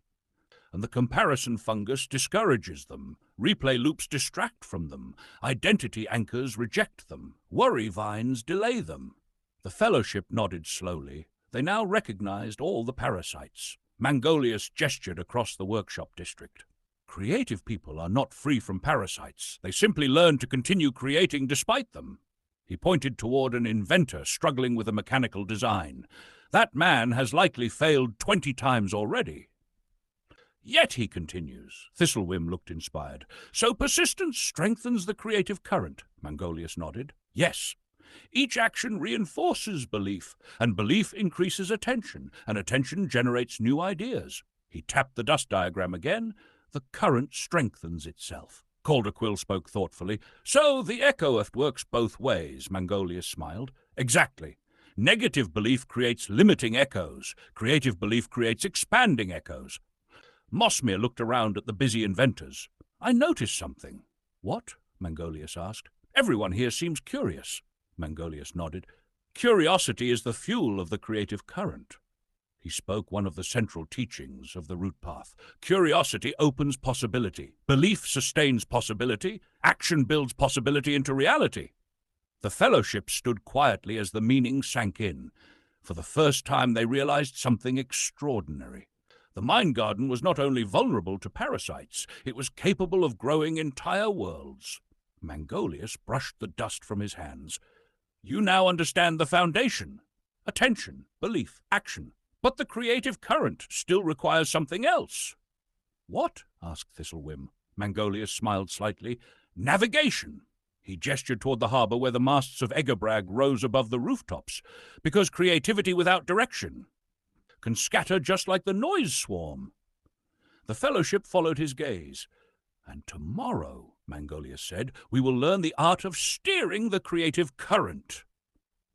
What is that called? Asked Brindlehook. Mangolius answered calmly. Intentional navigation.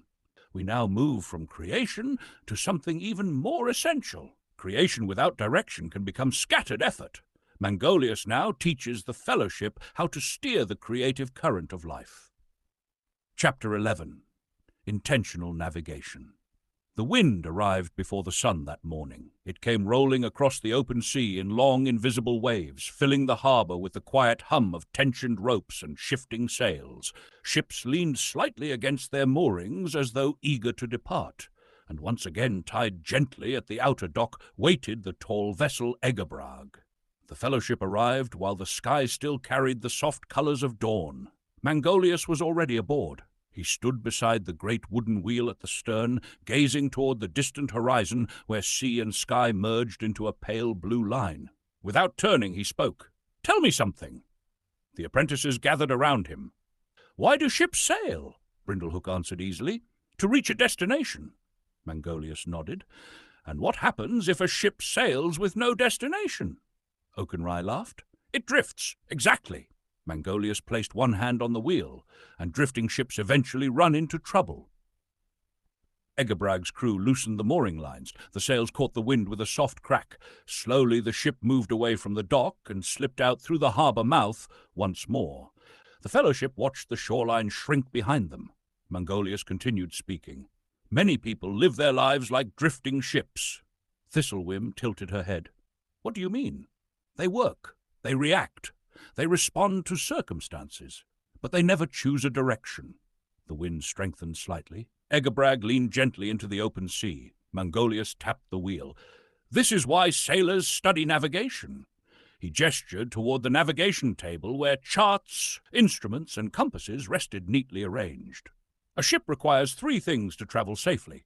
He raised one finger. First, a destination. A second finger. Second, a map of the currents, a third finger. Third, continuous adjustment. Calderquill nodded immediately. That's basic navigation. Mangolius smiled. Yes, and it applies to life just as precisely. Thistlewhim leaned against the rail. So destination means purpose. Exactly. Mangolius pointed toward the horizon. If you do not choose a destination, your belief currents will choose one for you. Brindlehook frowned. What kind of destinations? Mangolius spoke calmly. Comfort, habit, fear, social expectation. These are the default currents. Mossmere looked thoughtful. So most people drift toward familiar patterns, Mangolius nodded. Yes, even when those patterns lead nowhere interesting. He looked around the deck. The route path teaches something different. What? Asked Larkspur. Mangolius spoke clearly. Choose your direction consciously. Oakenrai scratched his head. That sounds simple, Mangolius smiled faintly. It is simple, but simplicity is often ignored. He pointed toward the sails above them. These sails can catch any wind, but without direction, the wind only pushes the ship randomly. The fellowship watched the open sea carefully. Mangolius continued, Intentional navigation requires 3 questions. He raised his hand again. First question, Where do I want to go? Second question. What currents are already influencing my direction? Third question. What adjustments must I make daily to stay on course? Calderquill looked impressed. That's exactly how captains navigate, Mangolius nodded. Yes, because life obeys the same physics as sailing. Thistlewhim looked curious. What happens when storms appear? Mangolius smiled. Storms always appear. But skilled navigators do not panic. They adjust, slowly, deliberately. He turned the wheel slightly as he spoke, adjusting Egabrag's course against the wind. Brindlehook watched carefully. So small corrections keep the ship on course? Mangolius nodded. Yes. People imagine life decisions must be dramatic, but navigation is mostly tiny adjustments. The ship moved steadily across the water now. Behind them, the harbour had disappeared entirely. Ahead stretched the open horizon. Mangolius spoke quietly. You now understand something powerful. Attention directs energy. Belief shapes currents. Action builds reality. But navigation ensures the journey goes somewhere meaningful. He stepped away from the wheel and handed it briefly to Oaken Rye. Steer toward that cloud formation. Oaken Rye grabbed the wheel eagerly, but within moments the ship began drifting slightly off course. Mangolius chuckled gently. See? Without constant awareness, drift returns. Oaken Rye corrected the wheel. Egabrag steadied again. Mangolius spoke the fourth teaching of the route path. Direction matters more than speed. Many people move quickly, he continued, but speed without direction only leads faster into confusion. The fellowship stood quietly on the deck as the wind carried Egabrag across the vast sea. Each of them now sensed something new. Life was not merely happening to them, it could be navigated, chosen, steered. Mangolius gazed across the horizon once more. But navigation requires one more element. What? Asked Thistlewhim. Mangolius pointed upward. High above them the early morning sky stretched clear and bright. In ancient times sailors navigated by the stars. The stars did not move. They provided constant reference. He looked at the fellowship. Human lives require something similar. A guiding star. Mossmere whispered softly. You mean purpose? Mangolius nodded. Yes, and tomorrow we will discover how to find it. Because the next teaching of the route path was perhaps the most personal of all. The guiding star. Till now, the fellowship has learned how to clear parasites, understand belief currents, and steer their direction. But direction becomes far easier when something constant guides it. Mangolius calls this the guiding star. The guiding star. The sea was unusually calm that evening. Egabrag drifted gently upon long rolling swells beneath a sky slowly deepening into twilight. The sun had just slipped beneath the horizon, leaving behind a vast ocean of violet and gold. One by one, the first stars began appearing in the sky. The fellowship gathered quietly on the deck. Mangolius had asked them to bring no ledgers, no notebooks, no charts, only their attention. Look upward, Mangolius said softly. The apprentices followed his gaze. Above them, the night sky unfolded like an immense celestial map. Thousands of stars glittered across the dark canvas of space. Thistlewhim whispered, I forget how many stars exist when I'm in town. Mangolius nodded. Cities hide them, but sailors depend on them. He pointed toward a single bright star near the northern sky. For centuries, he said, navigators have relied on that star. Calderquill smiled. The North Star, Mangolius nodded. Yes, it appears fixed while the rest of the sky rotates around it. That makes it perfect for navigation. Brindlehook leaned against the rail, so even when the ocean is confusing, the star remains steady. Mangolius smiled slightly. Exactly. He turned toward the group. And human lives require something similar. He walked slowly across the deck. Without a guiding star, people drift. They follow trends. They follow expectations. They follow fears. They follow other people's directions. Mossmere nodded quietly. That sounds familiar. Mangolius smiled gently. Yes, it is the default condition of the mind. Thistlewhim looked curious. So how does someone find their guiding star? Mangolius paused. That question has occupied philosophers for thousands of years. The wind moved softly across the deck. Mangolius continued. But the answer is often simpler than people expect. He raised 3 fingers. A guiding star usually appears where 3 things intersect. He lowered the first finger. what deeply interests you. The second, what helps others. The third, what you are willing to practice repeatedly. The fellowship considered this quietly. Larkspur spoke first. So purpose is not just passion. Mangolius nodded. No. Passion alone burns quickly. Purpose sustains. Calder Quill spoke thoughtfully, and practice strengthens it. Exactly, Mangolius said. Purpose grows through action. He leaned against the railing and looked out across the quiet sea. Many people search for purpose like a hidden treasure, but purpose is rarely discovered suddenly. It is cultivated. Thistlewhim smiled slightly. Like the garden. Mangolius nodded. Yes, exactly like the garden. He gestured toward the sky again. When sailors choose a guiding star, they do not chase it. They simply steer by it. Small adjustments, continuous awareness, steady direction. Brindlehook nodded slowly. So purpose organizes life, Mangolius smiled. Yes. When a guiding star exists, attention aligns, beliefs align, actions align. The group realized something powerful. Purpose simplified decisions.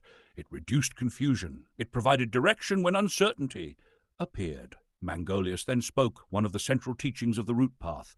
Clarity of purpose quiets the noise swarm. Direction weakens the worry vine. Meaning dissolves the comparison fungus. The fellowship absorbed the words slowly. For the first time they saw how the teachings connected. Each parasite lost power when purpose appeared. Oaken Rye looked thoughtful. So if someone finds their guiding star, navigation becomes easier. Mangolius nodded. Yes, but there is one final challenge. What? Asked Mossmere. Mangolius smiled faintly. Courage. The group looked puzzled. Why courage? Asked Thistlewhim. Mangolius pointed upward again. Because sometimes your guiding star leads somewhere unfamiliar, somewhere others cannot yet see, and following it may require leaving comfortable harbours. The wind strengthened slightly as Egabrag continued drifting beneath the starlit sky. Mangolius looked at the fellowship with quiet approval. You have now learned the core foundations of the root path, he counted slowly. Attention, belief, creation, navigation, purpose. But there remains one final transformation. The apprentices leaned closer. What transformation? Asked Larkspur. Mangolius smiled gently. Becoming the gardener of your own mind. Because the next stage of the journey would not simply involve understanding the mind. It would involve mastering it. The next teaching would return them to the place where the journey began, the Black Orchid Café. But this time, the apprentices would not arrive as confused wanderers. They would arrive as something new, something rare, root keepers in training. The fellowship had now seen the mind from many angles, parasites, currents, echoes, purpose. But understanding alone does not transform a life. Transformation requires practice. Mangolius calls this the discipline of the root keeper. Chapter 13. The root keeper's discipline. The Black Orchid Café was quiet that morning. Not silent, never silent, but peaceful in a way that felt intentional. Early sunlight filtered through the tall windows, illuminating floating dust motes that drifted slowly through the warm air like tiny planets in orbit. The usual evening crowd had not yet arrived. Only a few early risers sat scattered around the room, gardeners sipping tea, sailors reviewing charts, a quiet scholar reading beside the window. At the large oak table in the back sat the fellowship. Thistlewhim had brought her notebooks again. Mossmere carried a small bundle of fresh herbs. Brindlehook arrived with a loaf of harbour bread. Calder Quill had several rolled maps tucked beneath his arm. Larkspur Vale leaned comfortably against the chair, and Oaken Rye sat unusually still. Mangolius Draconiam arrived last. He placed a small wooden box at the centre of the table. You have learned much, Mangolius said. Parasites of attention, belief currents, creative alignment, intentional navigation, guiding stars. The fellowship nodded. But knowledge alone does not protect the garden. He opened the wooden box. Inside were 5 small carved stones. Each stone bore a different symbol. Mangolius placed them gently on the table, one by one. The stone of observation. The first stone held a simple spiral pattern. This represents awareness. Mangolius turned it between his fingers. The root keeper watches the garden. Thoughts appear, emotions appear, memories appear. But observation prevents unconscious growth. He looked at the group. Without observation, parasites return. The stone of stillness. The second stone showed a calm pool carved into its surface. This represents silence, Mangolius continued. The noise swarm feeds on constant stimulation, but silence weakens it. Even a few minutes of quiet each day restores the mind's balance. Mosmere smiled softly, like letting soil rest. Mangolius nodded. Yes. The stone of direction. The third stone carried a small compass carving. This represents navigation. Every morning the route keeper asks a simple question. He looked around the table. What direction am I choosing today? Small daily choices determine long journeys. The stone of creation. The fourth stone held a tiny carved seed. This represents creative action. Mangolius spoke slowly. Creation strengthens belief, and belief strengthens possibility. Every day the route keeper creates something, a solution, a kindness, a page of writing, a small improvement. Creation keeps the creative current flowing. Thistlewhim looked inspired, courage. The final stone carried the symbol of a star. This represents purpose. Mangolius held it carefully. Following your guiding star requires courage, because the path will not always be familiar, but courage keeps the ship moving forward. Mangolius arranged the 5 stones in a circle on the table. These 5 practices form the discipline of the route keeper. The group studied the stones carefully. Observe the garden, create moments of stillness, choose direction daily, practice creation, follow the guiding star with courage. Brindlehook smiled. That sounds almost simple. Mangolius laughed softly. It is simple, but consistency makes it powerful. Thistlewhim looked thoughtful. So the garden is never finished. Mangolius nodded. Correct. The mind is a living ecosystem. It requires continual tending. The cafe door opened briefly as a sailor entered for breakfast. Outside, the harbour had begun its daily rhythm of movement. Life was continuing exactly as it always had, but something had changed for the Fellowship. They now saw the invisible landscape behind every experience. Mangolius leaned back in his chair. You are now learning to become route keepers. But before the journey is complete, there is one final teaching. The group leaned closer. What is it? Asked Larkspur. Mangolius smiled. The garden does not exist only within individuals. The Fellowship looked puzzled. What do you mean? Asked Mosmere. Mangolius gestured toward the cafe. Every conversation plants seeds. Every idea spreads spores. Every belief shapes the currents of others. The realization dawned slowly. Communities had gardens too. Mangolius spoke quietly.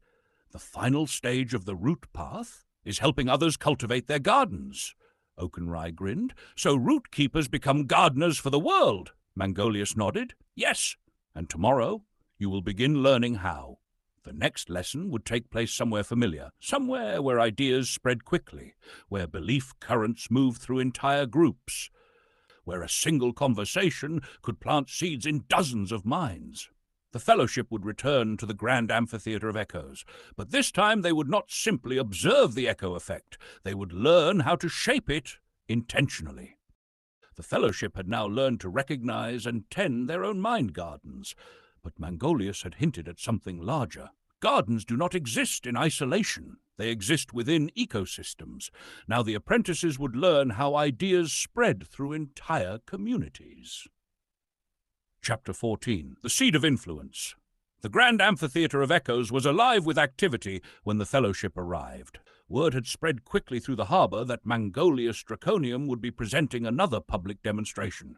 Merchants, sailors, gardeners, scholars, and travellers filled the curved stone seats. Some sat quietly in anticipation. Others debated ideas among themselves while waiting. From the centre of the stage, Mangolius watched the gathering crowd with calm interest. The Fellowship joined him. This is a large audience, Thistlewhim whispered. Mangolius nodded.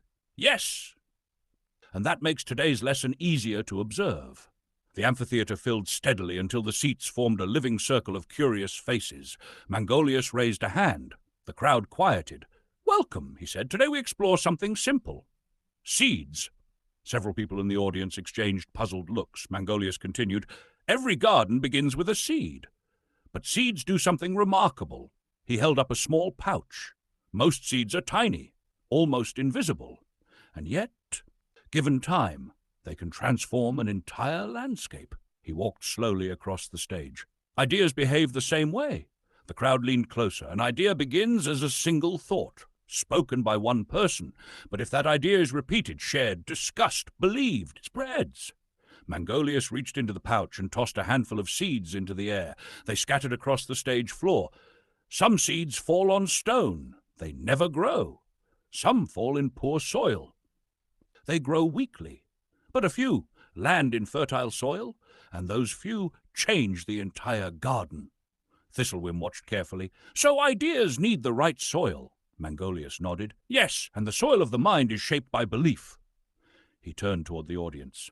Let us try a small experiment. 2 volunteers stepped onto the stage.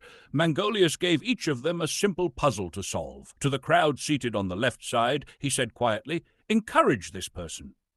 To the crowd on the right, he whispered, be skeptical. The amphitheater filled with murmurs. One volunteer heard encouragement. You can do it! Keep going! The other heard doubt. That seems difficult. Maybe it's impossible. Within minutes, the difference became clear. The encouraged volunteer solved the puzzle easily. The other struggled. The crowd began murmuring with realization. Mangolius raised his voice. You have just seen how belief environments shape performance. He gestured toward the crowd. Communities create mental climates. Encouragement grows possibility. Doubt grows hesitation.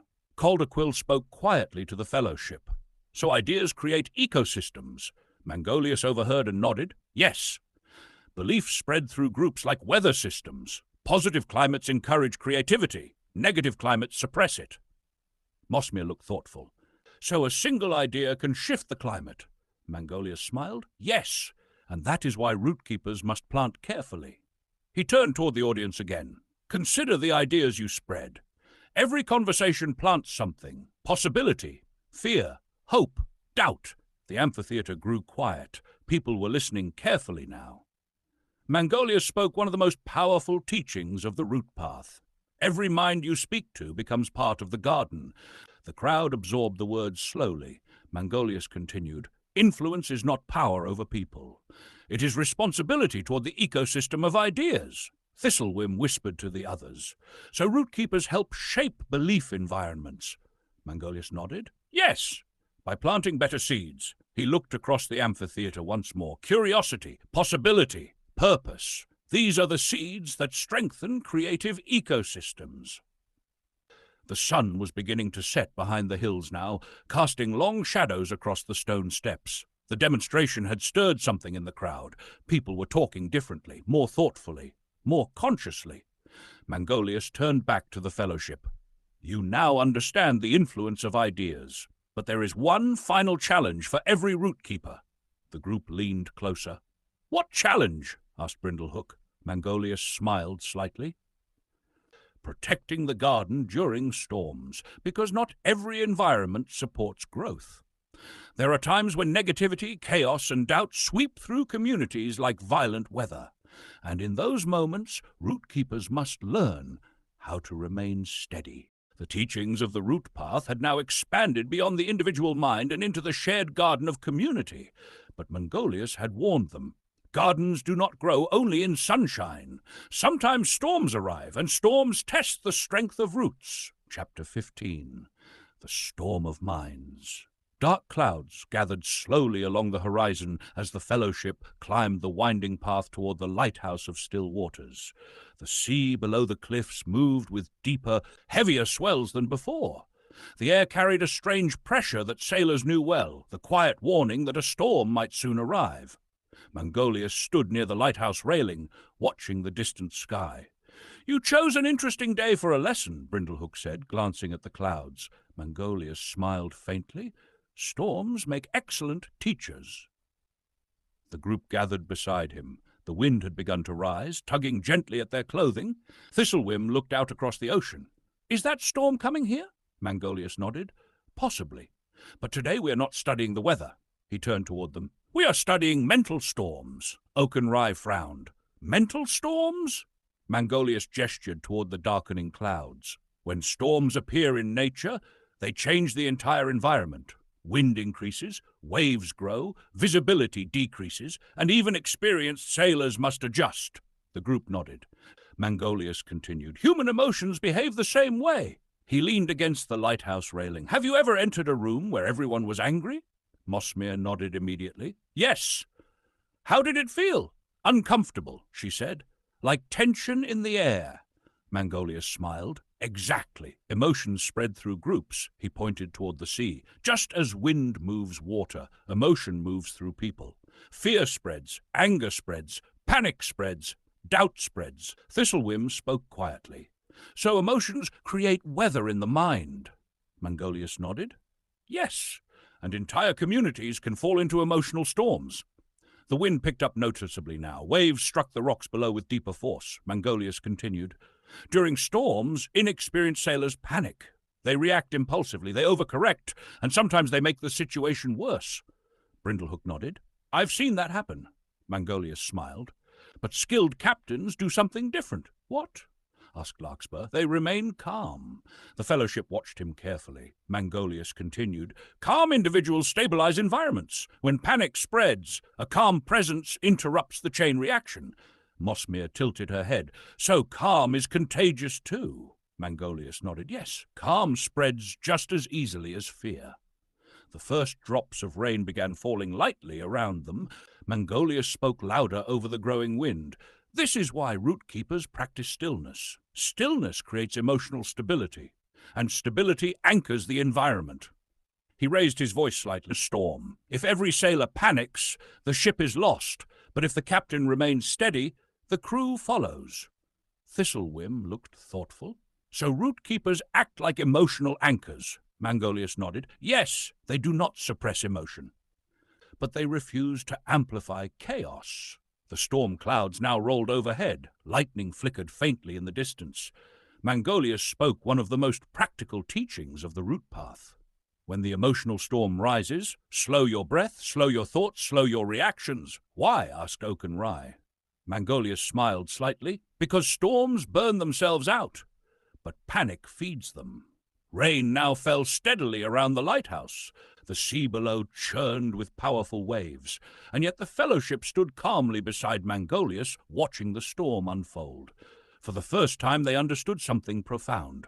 The storm outside the lighthouse was not frightening. It was simply weather, and emotional storms were often the same. Temporary, powerful, but survivable. Mangolius looked toward the dark horizon. "You have now learned to recognize parasites, navigate currents, plant seeds, and withstand storms." The group nodded. "But the root path has one final revelation." The apprentices leaned closer despite the rain. "What is it?" asked Thistlewhim. Mangolius smiled quietly. "The garden is never finished. Growth continues forever. Learning continues forever. Awareness deepens forever." The storm clouds began slowly drifting eastward now. The wind softened, the rain weakened. Mangolius gestured toward the clearing sky. "Even the strongest storms eventually pass."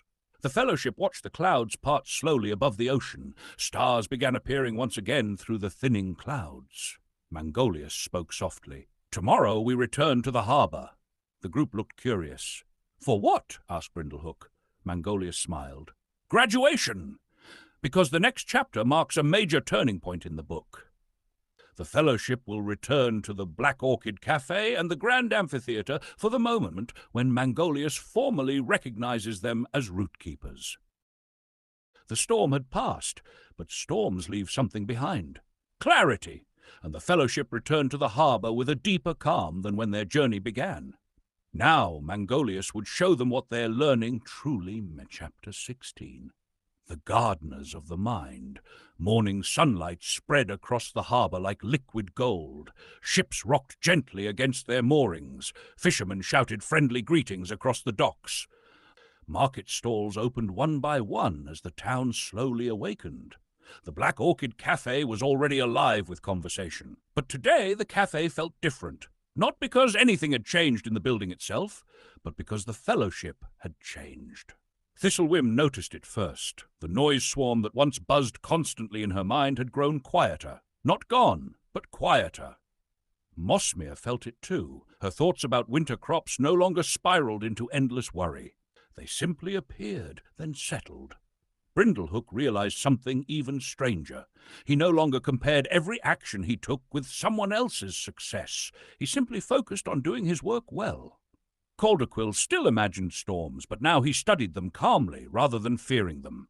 Larkspur noticed that the stories she told about herself had begun to change, and Oaken Rye had learned, slowly but surely, to sit still when stillness was needed. Mangolius sat at the large oak table waiting for them. 5 small stones rested beside his cup of tea, the same stones he had shown them before. Observation, stillness, direction, creation, courage. The fellowship gathered around the table. Mangolius studied them quietly. "You have all noticed something," he said. The group nodded. "The garden is calmer." Mangolius smiled. "Yes, because you are now tending it." He pushed the stones gently toward them. "Tell me," he said. The Reich, "What happens to a garden when it is cared for regularly?"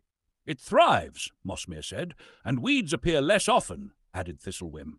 Mangolius nodded. "Exactly. Root keepers do not eliminate weeds forever. They simply prevent them from taking over." The cafe door opened and several townspeople entered for morning tea. One of them, a young fisherman, approached the table hesitantly. "Excuse me," he said. "I heard about your amphitheater demonstration yesterday." Mangolius gestured kindly. "Sit!" The fisherman pulled up a chair. "I can't stop worrying about storms ruining my nets," he admitted. Thistlewhim glanced at Mangolius. Mangolius simply smiled. "Perhaps one of the root keepers can help." The fellowship blinked. "Root keepers?" Thistlewhim leaned forward gently. "Is the storm happening right now?" The fisherman looked confused. "Well, no." "Then the worry vine may be growing," she said kindly. Mosmere added, "Worry imagines disasters that may never arrive." The fisherman blinked. "That actually makes sense." Across the table, Mangolius watched quietly. Brindlehook spoke next. "When the worry appears, ask yourself a question." The fisherman leaned closer. "What question?" Brindlehook smiled. "Is this happening right now?" The fisherman nodded slowly. "That's surprisingly helpful." Another cafe guest approached the table. "I struggle with something else," she said. "I always feel like everyone else is doing better than I am." Larkspur smiled knowingly. "That sounds like the comparison fungus." The woman laughed nervously. "Is that a real thing?" "It behaves like one," Larkspur replied. "Comparison poisons creativity. Curiosity heals it."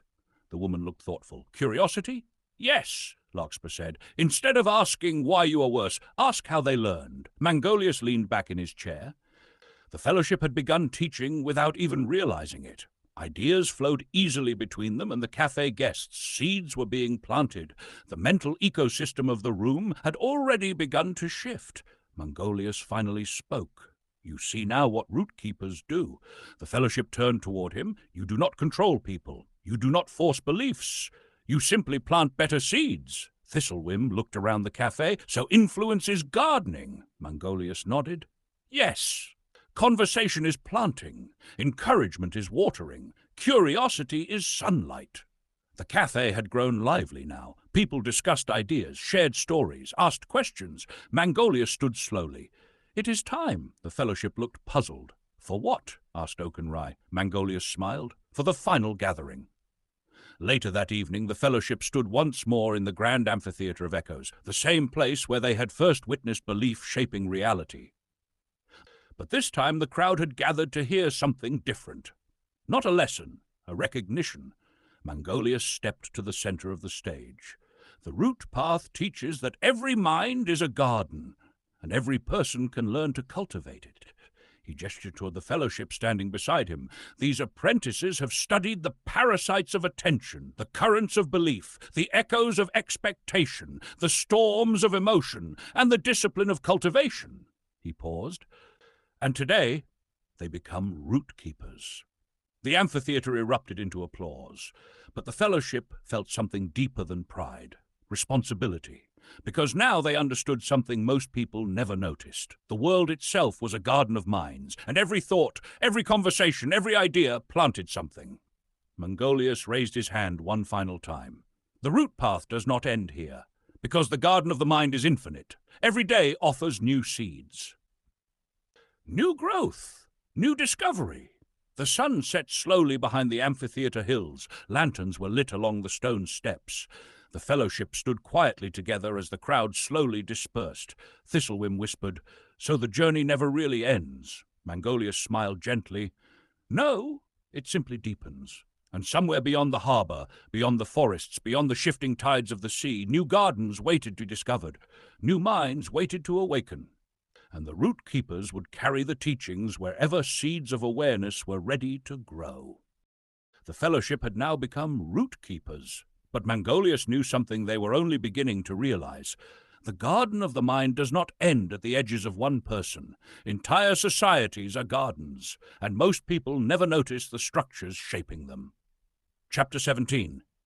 The Invisible Architecture. 3 days after the gathering at the amphitheatre, Mangolius invited the fellowship to a place few citizens of the harbour town ever visited, the Spiral Archives.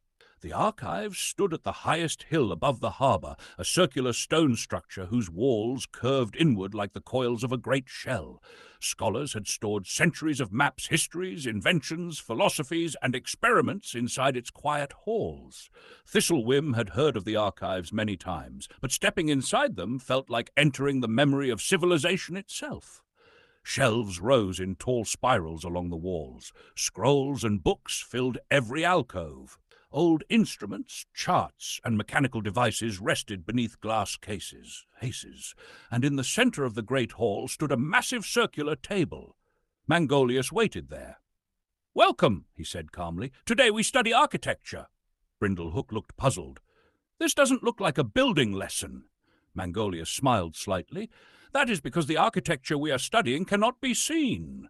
The fellowship gathered around the large table. Mangolius placed 3 objects upon it: a coin, a map, and a crown. "These represent 3 invisible structures," he said. The group leaned closer.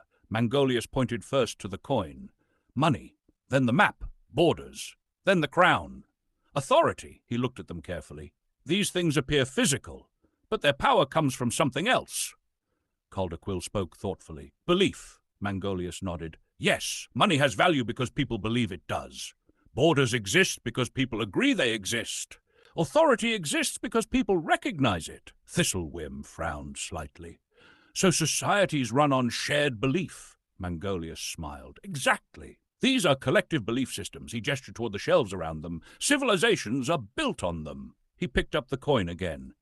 "This small piece of metal has no inherent value, yet entire economies move because people trust it." Brindlehook laughed. "That's true." Mangolius set the coin down. "And if tomorrow everyone stopped believing in its value, what would happen?" "It would be worthless," Mosmere said. Mangolius nodded. "Exactly." He then pointed toward the crown. "Kings rule because people believe they should. Leaders lead because people follow. Institutions exist because people trust them." He paused. "All of this forms what I call the invisible architecture of society." The fellowship absorbed the idea slowly. Larkspur spoke quietly. "So belief systems build the world?" Mangolius nodded. "Yes, not just personal belief, shared belief." He walked toward one of the archive windows overlooking the harbour below. "Consider the harbour itself. The docks, the trade routes, the guilds, all of it operates through shared agreements, unspoken rules, cultural expectations." Calderquill looked fascinated.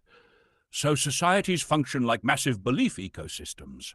Mangolius smiled. "Exactly. Collective mind gardens." Thistlewhim spoke thoughtfully. "So root keepers don't just influence individuals." Mangolius nodded. "They influence ecosystems of belief." He turned toward them again. "This is why ideas matter, because ideas eventually become structures." He pointed toward the archive shelves. "Philosophies become laws, stories become identities, values become cultures, beliefs become civilizations." The fellowship stood quietly in the great hall. For the first time they saw something immense. The world around them was not random. It was shaped by layers of invisible belief systems built over generations. Mangolius returned to the central table. "You now understand something powerful. Individual gardens matter, but so do the gardens of communities, cities, nations, civilizations." Brindlehook looked thoughtful. "So ideas can reshape society?" Mangolius nodded slowly. "Yes. Every great change in history began as an idea, a seed planted in the mind of one person." The room grew quiet as the weight of that realization settled. Mangolius spoke softly. "Root keepers must understand this, because influence extends far beyond a single conversation." He paused, then added something even more intriguing. But there is another structure shaping the modern world. The fellowship leaned closer. What structure? Asked Thistlewhim. Mangolius smiled slightly. Attention. In earlier ages, power came from land. Later it came from wealth. But in the modern world, the most powerful resource is attention. The group looked puzzled. What do you mean? Asked Oakenrye. Mangolius gestured toward the harbour below. Every merchant competes for attention. Every storyteller competes for attention. Every leader competes for attention. Even ideas compete for attention. Calder Quill nodded slowly. So attention determines what grows.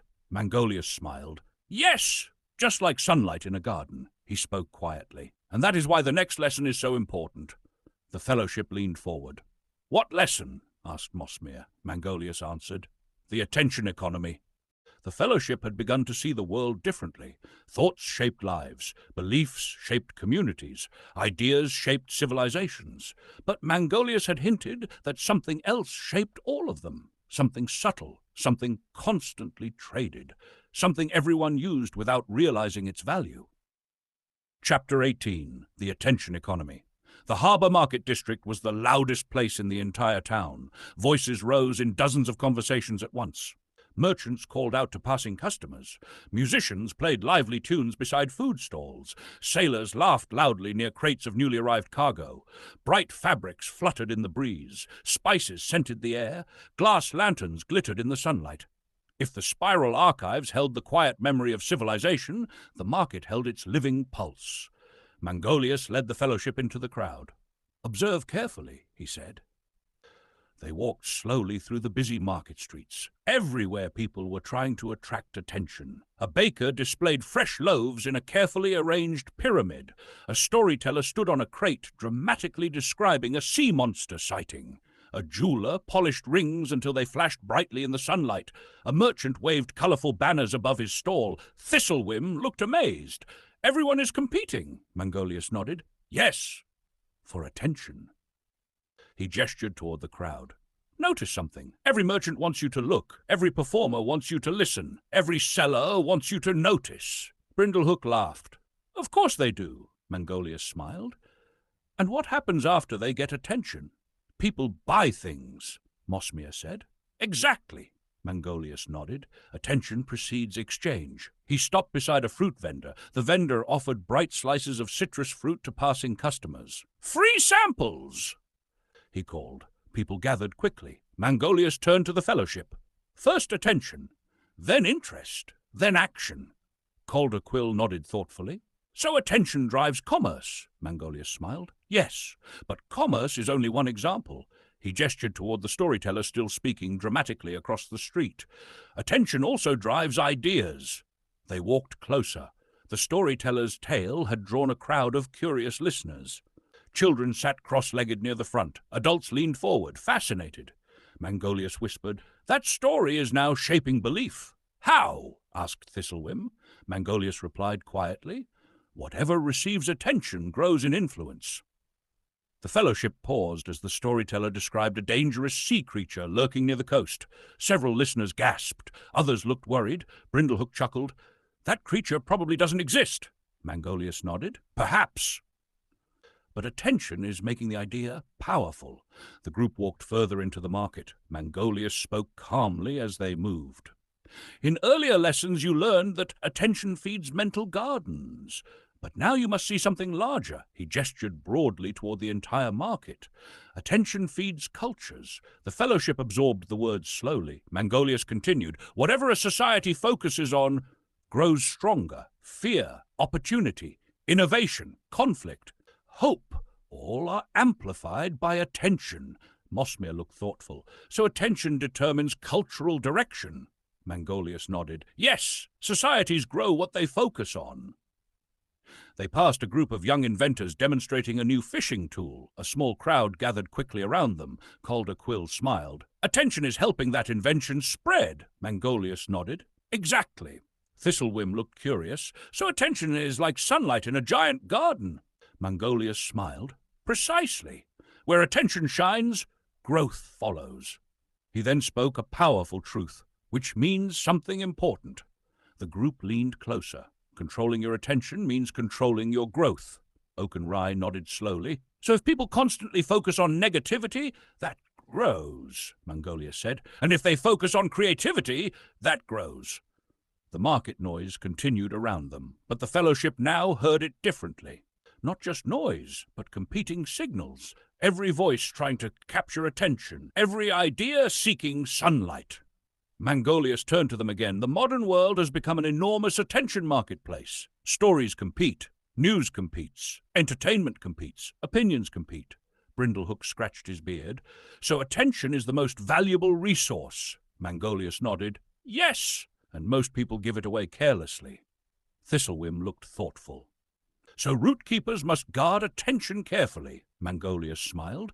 Yes, attention is the sunlight of the mind. Spend it wisely. The group stood quietly in the busy market. For the first time, they realized something astonishing. The world was not only shaped by money or power, it was shaped by what people looked at. Mangolius spoke one final insight before they left the market. Where attention flows, reality grows. The fellowship followed him back toward the harbour streets, but now they saw everything differently. Every conversation, every story, every headline, every rumour, each one competing for the most valuable resource in existence, attention. Mangolius stopped at the edge of the docks. There is one final mastery every root keeper must learn. The group leaned closer. What mastery, Thistlewhim? Mangolius smiled quietly. Attention. Sovereignty. Because the final stage of the root path is learning how to guard attention, direct attention intentionally, withdraw attention from harmful influences. This becomes one of the most empowering teachings in the book. The fellowship now understood something that most people never notice. Attention shapes thought.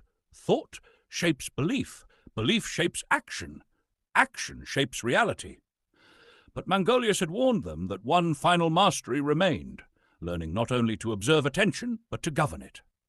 Chapter 19. Attention Sovereignty. The wind was gentle that morning as the fellowship gathered along the quiet harbour docks. Fishing boats drifted slowly on the tide. Seagulls circled lazily above the water. The town had not yet reached the busy rhythm of midday commerce. Mangolius stood near the edge of the pier watching the waves. He turned as the apprentices approached. You have now seen how attention works, he said calmly. You have seen how it feeds thoughts, how it spreads ideas, how it shapes culture. The group nodded. But there is something even more important. He paused. Most people believe they control their attention. Oakenrye grinned. Don't we? Mangolius smiled faintly. Let us test that. He pointed toward the busy harbour streets behind them. Stand here for 1 minute and watch your mind. The group obeyed. They faced the harbour. At first they saw simple things. A fisherman repairing nets, a cart rolling past, a merchant arguing about prices, but within seconds their attention began jumping. A loud voice from the market, a colourful banner flapping in the wind, a group of sailors laughing loudly, a sudden gull cry overhead. Their minds shifted again and again.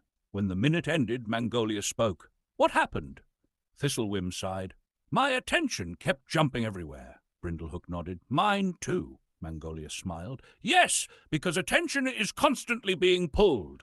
He gestured toward the harbour streets. Every advertisement, every dramatic story, every loud opinion, every argument, all are designed to capture attention. Calderquill nodded slowly. So attention is hunted. Mangolius smiled. Exactly. He leaned against the railing. In earlier times, physical territory determined power, but today attention determines influence. The group listened carefully. Mangolius continued. Whoever controls attention shapes perception, and whoever shapes perception shapes reality. Mossmere spoke thoughtfully. So attention must be protected. Mangolius nodded. Yes, just as sailors guard their supplies during long voyages. He then drew a simple circle in the dust on the dock. This circle represents your attention field. Inside the circle he wrote 3 words: thoughts, ideas, influences. Everything entering this circle affects your garden. Thistlewhim leaned closer. So root keepers must choose what enters. Mangolius smiled. Exactly. This is called attention sovereignty. Brindlehook crossed his arms thoughtfully. So sovereignty means ownership. Mangolius nodded. Yes, you decide where attention goes. Not the loudest voice, not the most dramatic headline, not the strongest emotional reaction. Oakenrye looked intrigued. How do you do that? Mangolius answered simply. 3 practices. He raised 3 fingers. 1. Notice when attention is being pulled. If something is trying to provoke anger, fear, or outrage, pause. Ask why. 2. Choose what deserves attention. Does this help your growth? Does it help others? Does it align with your guiding star? 3. Withdraw attention deliberately. What is ignored loses power. What is starved of attention fades. The fellowship stood quietly on the dock. The harbour noise continued behind them, but now they heard it differently, not as random noise, but as signals competing for attention. Mangolius spoke one of the most powerful teachings of the root path. Attention is the steering wheel of consciousness. Where it points, your life moves. Calder Quill nodded slowly. So the ultimate discipline is directing attention, Mangolius smiled. Yes, and once you master that, the entire garden transforms. The tide shifted gently beneath the dock. The fellowship felt something subtle but powerful. They were no longer passive observers of thought. They were becoming directors of awareness. Mangolius looked toward the open sea. You have now learned the deepest tools of the root path. Awareness, navigation, purpose, creation, influence, and attention sovereignty. He paused. But there remains one final understanding. The group leaned closer. What is it? Asked Thistlewhim. Mangolius smiled quietly. The garden beyond the mind. Because the next chapter explores something even more mysterious. How consciousness itself may shape reality, not just psychologically, but fundamentally. By now, the fellowship understood the mechanics of the mind. Parasites drained attention, beliefs formed currents, expectation created echoes, attention shaped growth. But Mangolius had hinted at something deeper, something beyond the mind itself. Chapter 20. The field of possibility. The path to the outer cliffs was quiet that evening. The fellowship followed Mangolius beyond the harbour, past the familiar lighthouse, and further along the coastline where few travellers walked. The sea stretched wide and endless before them. Above, the sky slowly darkened into a deep blue twilight. Stars began appearing one by one. Mangolius stopped near a high ridge overlooking the open ocean. This, he said quietly, is a good place to speak about possibility. The apprentices sat among the tall grass as the wind moved softly through the cliffs. For a moment, Mangolius said nothing. He simply watched the horizon. Finally, Thistlewhim asked, What are we learning tonight? Mangolius turned toward them. You have studied the mind as a garden. You have studied belief as currents. You have studied attention as sunlight. He paused. But what if the garden itself exists within something larger? Calder Quill tilted his head. You mean the environment? Mangolius smiled faintly. In a way. He picked up a small stone and tossed it into the air. The apprentices watched it arc upward before falling back into his hand. Why does the stone fall? Gravity, Brindlehook said. Mangolius nodded. Yes, an invisible force. You cannot see it, but you see its effects everywhere. He gestured toward the ocean. The tides move because of gravity. The moon shapes the ocean.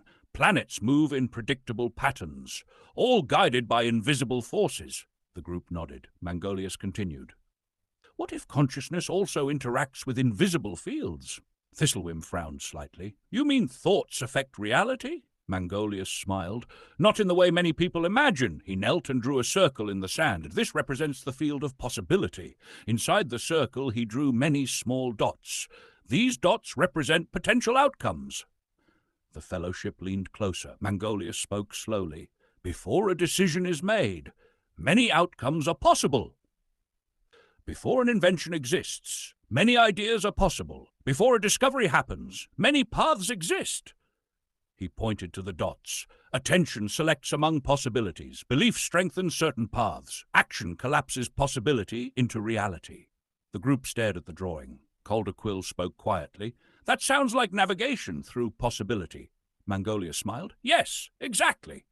He continued drawing lines between several dots. These lines represent choices. Every decision moves you towards certain outcomes and away from others. Mossmere looked thoughtful. So the future isn't fixed, Mangolius nodded. No, it is shaped by choices interacting with possibility. He stood and looked toward the vast ocean. Consider explorers discovering new lands. Before they sailed, those discoveries existed only as possibilities. Belief made them attempt the journey. Action made the journey real. Thistlewhim looked inspired. So creativity explores possibility. Mangolius nodded. Yes, creation is navigation through the field of possibility. The wind moved across the cliffs. The sea shimmered under the first stars. Mangolius spoke softly. Root keepers do not control the universe, but they understand how their attention interacts with possibility. He drew one final symbol in the sand, a spiral. This spiral represents expanding awareness. The more clearly you observe, the more possibilities you can perceive. Brindlehook crossed his arms thoughtfully. So awareness expands the map, Mangolius smiled. Yes, awareness reveals options that were invisible before. The fellowship sat quietly as the idea settled in their minds. For the first time they saw their lives not as rigid paths, but as landscapes filled with potential directions. Mangolius spoke one final truth for the evening. Possibility surrounds you constantly. Attention discovers it. Belief strengthens it. Action brings it into form. The stars now filled the sky above the cliffs. Mangolius looked at the fellowship with quiet satisfaction. You have now seen the deepest layer of the root path. Mind, attention, belief, creation, possibility, he paused. But the journey still has a final stage. Thistlewhim looked curious. What stage? Mangolius smiled gently. Integration. Because knowledge alone does not transform life. Understanding must become embodied practice. The fellowship had now explored the deepest layers of the root path. Mind, attention, belief, possibility. Yet Mangolius had reminded them that understanding alone was not enough. Wisdom becomes real only when it is lived, and so they returned to the place where the journey began. Living the root path. Morning light filtered gently through the tall windows of the Black Orchid Café. The familiar scent of roasted root coffee drifted through the warm air. Wooden tables glowed softly beneath the rising sun, and the quiet murmur of early conversation filled the room. It felt ordinary, comfortably familiar. Yet the fellowship sensed something very different. Not in the café, in themselves. Thistlewhim sat at the oak table watching her thoughts with a new calm. Before the teachings began, her mind had been a storm of replay loops and endless speculation. Now, when thoughts appeared, she simply noticed them. Some passed quickly, others lingered briefly, but none overwhelmed her attention. Across the table, Mosmere sipped her tea peacefully. The worry vine still appeared sometimes, visions of winter frost or failing crops, but she now greeted those thoughts like passing weather. "Is this happening right now?" she would ask, and the worry would loosen its grip. Brindlehook had noticed something surprising at the harbour. When other workers bragged about their accomplishments, the old comparison habit no longer dominated his mind. Instead, he felt curiosity. How did they learn that, he would ask, and often the answer improved his own work. Calderquill still studied storms and navigational charts, but fear no longer guided his thinking. Preparation did. He had learned the difference. Larkspur Vale had begun rewriting the stories she told about herself. Instead of, "I have always been this way," she now said, "I am learning." And that simple shift had opened doors she had not noticed before. Even Oaken Rye had changed. The restless urge to move constantly had softened. He still loved action, but he had learned to pause when stillness was useful. Mangolius observed them quietly. "You are beginning to understand something important," he said. The group looked toward him. "What?" asked Thistlewhim. Mangolius smiled gently. "The root path is not something you study. It is something you practice." He placed the 5 familiar stones in the center of the table. Observation, stillness, direction, creation, courage. "These are not theories," he said. "They are daily habits." The cafe door opened and several new guests entered. One of them approached the fellowship's table hesitantly. "I heard about the teachings in the amphitheater," he said. "I feel overwhelmed all the time." Thistlewhim smiled kindly. "What thoughts repeat most often?" The man sighed. "I constantly replay mistakes." Brindlehook nodded. "The replay loop." Larkspur leaned forward gently. "When the loop begins, name it. Just say, the replay vine again." The man blinked. "That sounds simple." "It is," Mosmere said, "but it works." Another visitor approached soon after. I worry constantly about the future, she admitted. Mosmere smiled. Ask one question when the worry appears. What question? Mosmere replied softly. Is this happening right now? The woman paused. Then she laughed quietly. That changes everything. Mangolius leaned back and watched the conversations unfold. The fellowship had begun sharing the teachings naturally, not as lectures, but as gentle guidance, seeds planted in conversation. After a while, the cafe grew busier. Ideas moved from table to table. People discussed curiosity instead of comparison. Calm instead of panic. Possibility instead of limitation. Mangolius spoke quietly. You see now what happens when the root path is lived. The apprentices nodded. The garden expands. He gestured toward the room. Every person you meet carries a garden. Every conversation plants seeds, and every choice shapes the ecosystem of the mind. Thistlewhim looked around the cafe with wonder. So the root path spreads naturally. Mangolius nodded. Yes! Not through force, but through example. The fellowship sat quietly for a moment. The cafe felt warm, alive, peaceful. Mangolius spoke one final teaching for the day. Wisdom grows where practice continues. The group left the cafe later that afternoon and walked along the harbour docks. The sun reflected brightly across the water. Ships prepared for new journeys. Markets buzzed with life. The world had not changed, yet everything looked different. Because the fellowship now understood something most people never notice. The world is not merely a place we live. It is a garden we influence constantly. Mangolius turned toward them before they parted ways. You have now begun living the root path. But the journey continues. The group smiled. They understood, because growth never truly ends. The teachings of the root path had begun as a quiet conversation in a cafe. A few curious minds, a few simple ideas. But seeds once planted rarely remain contained. They grow. Chapter 22. The Quiet Revolution. The harbour town did not change suddenly. There were no grand proclamations, no dramatic announcements, no banners declaring a new philosophy, yet something subtle had begun spreading through the community. A shift, quiet, gradual, but unmistakable. At the Black Orchid Café, conversations had begun to change. People still gathered for coffee and stories. But now new questions appeared in the air. Is that a replay loop? Is this worry about the future or something happening now? What are you curious about instead of comparing? The language of the root path had entered ordinary conversation. Thistlewhim noticed the change first among the storytellers. Where they once competed for the most dramatic tales, they now began sharing lessons about creativity and curiosity. One evening a young poet stood and said, I used to believe I wasn't talented, but that was just an identity anchor. The room nodded knowingly. At the harbour docks, Brindlehook noticed something similar. Arguments among workers still happened, but they ended more quickly. Instead of endless complaints, people sometimes paused. Maybe that's the noise swarm talking, someone would say.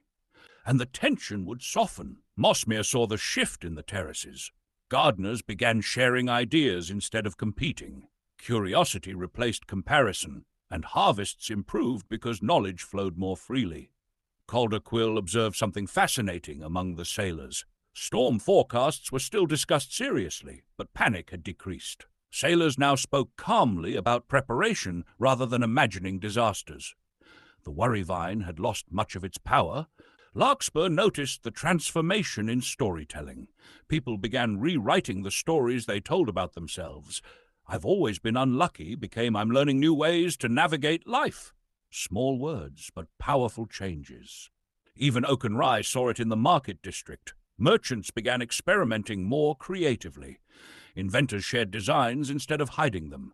The creative current had grown stronger. One afternoon, the fellowship gathered again at the Grand Amphitheatre of Echoes. The seats were filled with townspeople discussing ideas. Mangolius stood quietly beside them. What you are seeing, he said, is a quiet revolution. Thistlewhim looked around the amphitheatre. It doesn't feel like a revolution, Mangolius smiled. That is because the deepest revolutions are invisible. He gestured toward the crowd. When belief shifts, behavior shifts. When behavior shifts, culture shifts, and culture shapes the future. Calderquill nodded thoughtfully. So ideas reshape societies slowly. Mangolius smiled. Yes, the most powerful changes rarely happen through force. They happen through awareness. He spoke a simple truth. A single seed can grow an entire forest. The fellowship watched the conversations unfolding around them, ideas spreading, curiosity expanding, calm replacing chaos. The harbour town had become a different place, not perfect, but more conscious. Mangolius turned toward the apprentices. You have now seen the effect of the root path, not just in individuals, but in communities. Mosmere spoke quietly. So the teachings continue spreading. Mangolius nodded. Yes, and they will continue spreading long after we are gone. The sun began setting behind the amphitheatre hills. Golden light filled the stone steps. Mangolius spoke one more reflection. Change rarely begins with power. It begins with awareness. The fellowship stood silently, watching the town below them. Ships arrived, merchants traded, gardeners tended soil, stories were told, life continued as always. Yet beneath the surface, the invisible architecture had shifted. Mangolius looked toward the distant horizon. There is only one final lesson left. The apprentices turned toward him. What lesson? Asked Thistlewhim. Mangolius smiled gently. Legacy, because the final stage of the root path asks a powerful question. What remains after we are gone?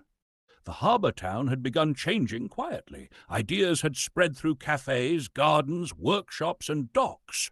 People were noticing their thoughts, questioning old beliefs, and speaking differently to one another. But Mangolius knew that the most important question still remained. What happens after the teachers leave? Chapter 23, The Seeds of Legacy. The fellowship gathered once more beneath the lanterns of the Black Orchid Café. Evening had fallen softly over the harbour. The windows glowed warmly against the cool night air, and the sound of distant waves mixed with the quiet hum of conversation. Mangolius sat calmly at the oak table, his cup of tea untouched. The apprentices sensed that tonight's lesson would be different, more reflective, more final. Mangolius looked around the table.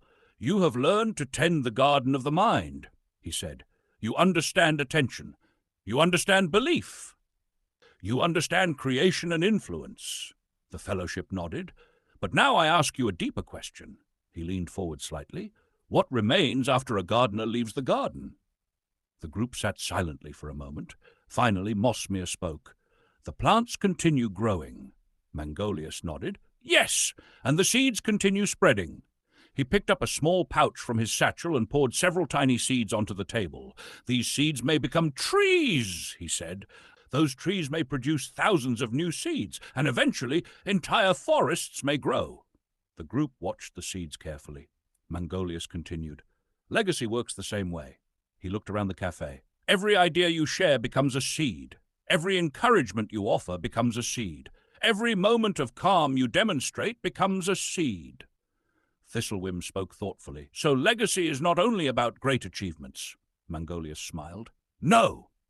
Most legacy is quiet, subtle, unnoticed. He gestured toward the cafe guests talking nearby. Perhaps someone hears a new idea. They think differently. They treat another person more kindly. That kindness influences someone else, and the chain continues. Brindlehook nodded slowly. So the seeds keep spreading. Mangolius smiled. Yes, and often the original planter never sees the forest that grows. Larkspur looked thoughtful. So legacy is influenced through time. Mangolius nodded. Exactly. He leaned back in his chair. Civilizations themselves are built from layers of legacy. Philosophies, stories, discoveries, values, all planted by earlier generations. Calder Quill glanced toward the harbour outside. So we are living in the gardens planted by others. Mangolius smiled. Yes, and future generations will live in the gardens we plant. The cafe lanterns flickered softly as the wind moved outside. Mangolius spoke one of the most profound teachings of the root path. Your thoughts shape your life. Your actions shape your community. Your influence shapes the future. The fellowship sat quietly as the meaning settled over them. For the first time they felt the full weight of responsibility that came with awareness. Every conversation mattered. Every idea mattered. Every action mattered. Mangolius gathered the seeds back into his pouch. You may never know how far your influence travels. But that is not the point. The group looked toward him. What is the point? Asked Thistlewhim. Mangolius smiled gently. Plant good seeds anyway. Outside, the harbour lights reflected across the calm water. The town moved peacefully through the night. Mangolius stood slowly. The route path does not end with knowledge. It continues through legacy. The fellowship rose with him. They understood now that the teachings were not something to keep. They were something to share. As they stepped outside the cafe, the night sky spread above them like a vast map of stars, each star distant, each star shining quietly across the darkness. Mangolius looked upward. Legacy is like starlight. It travels farther than the one who created it. The apprentices followed his gaze, and in that moment they understood something deeply comforting. Their influence did not need to be loud or dramatic. It simply needed to be true. The harbour town had grown calmer, not perfect, but more aware. People spoke differently now. Curiosity had replaced much of the old comparison. Panic had softened into preparation. Conversations often paused when someone recognized a replay loop or a worry vine. The garden had changed, but Mangolius knew something important. A garden that thrives eventually sends its seeds outward. Chapter 24. The Next Garden. Morning sunlight shimmered across the harbour water as the fellowship gathered once again on the docks beside Egabrag. The tall ship rocked gently against the pier. Seagulls circled above. Merchants shouted morning greetings. It looked like an ordinary day. But the apprentices sensed something different. A transition. Mangolius stood at the end of the pier, watching the horizon. "You have done well here," he said. The fellowship joined him. "What do you mean?" asked Thistlewhim. Mangolius gestured toward the harbour town behind them. "The seeds have taken root." They looked back. Gardeners shared tools instead of guarding them. Sailors discussed storms calmly. Children played beside market stalls where merchants laughed instead of arguing. The change had been gradual, but it was real. Mosmere spoke quietly. "So the garden is healthy now?" Mangolius nodded. "Yes. And healthy gardens produce seeds." He turned toward Egabrag. The wind stirred the sails slightly. Brindlehook smiled. "You're sending us somewhere." Mangolius returned the smile. "Not sending. Inviting."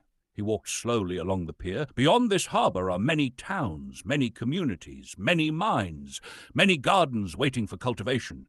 Thistlewhim felt a spark of excitement. "You mean we continue the work?" Mangolius nodded. "Yes. The route path is not tied to one place. It travels with those who practice it." Calderquill studied the open sea thoughtfully. "So the journey becomes exploration again?" Mangolius smiled. "Yes, just like sailors exploring new waters." Larkspur looked back toward the Black Orchid Café. "That café started everything." Mangolius nodded. "Every forest begins with a single seed." Oakenrise stepped onto the gangplank eagerly. "So where do we start?" Mangolius chuckled softly. "Everywhere," he spoke calmly. "In some places the garden will be ready. In others the soil will be difficult. In some places seeds will grow immediately. In others they will wait." Mosmere nodded thoughtfully. "Gardens always require patience." Mangolius smiled. "Exactly." The fellowship boarded Egabrag. The ship felt familiar now, not just a vessel, but a symbol of possibility. The wind filled the sails slowly as the crew prepared to depart. Mangolius remained on the pier. Thistlewhim noticed. "You're not coming?" Mangolius shook his head gently. "My work here continues." Brindlehook frowned slightly. "But you taught us everything." Mangolius smiled. "I showed you the path. But the journey belongs to you." The fellowship stood quietly on the deck. They understood. Every teacher eventually steps aside, so new gardeners can plant their own forests. Mangolius raised one final hand in farewell. "Remember the discipline. Observe the garden. Practice stillness. Choose direction. Create daily. Follow the guiding star." The ropes were released. Egabrag drifted slowly away from the dock. The harbour town grew smaller behind them, yet the influence of the route path remained there, growing quietly. Thistlewhim stood at the bow watching the horizon. "So many gardens ahead," Mosmere smiled, "and so many seeds to plant." The ship sailed into the open sea, the wind steady, the sky wide, the future full of possibility. Because the route path was never meant to stay in one harbour, it was meant to travel. The harbour town slowly disappeared behind them. The sails of Egabrag caught the steady ocean wind, and the ship glided across open water toward horizons none of the fellowship had yet seen. They had left the garden they helped cultivate. But the journey had revealed something important. The garden was never just one place. Chapter 25. The Endless Garden. The sea stretched endlessly around the ship. Days passed as Egabrag moved across calm waters and changing skies. Sometimes the wind was strong, sometimes the sea lay still like polished glass. But the fellowship noticed something unexpected during the journey. The lessons of the route path continued appearing everywhere. One morning Thistlewhim stood near the bow, watching the ocean's surface ripple under the rising sun. Small patterns moved constantly across the water. Waves formed, dissolved, formed again. She smiled. The mind really is like the ocean. Mosmere joined her. What do you mean? Thoughts appear like waves, Thistlewhim said, but the ocean itself remains calm beneath them. Later that day, Calderquill studied the navigation charts.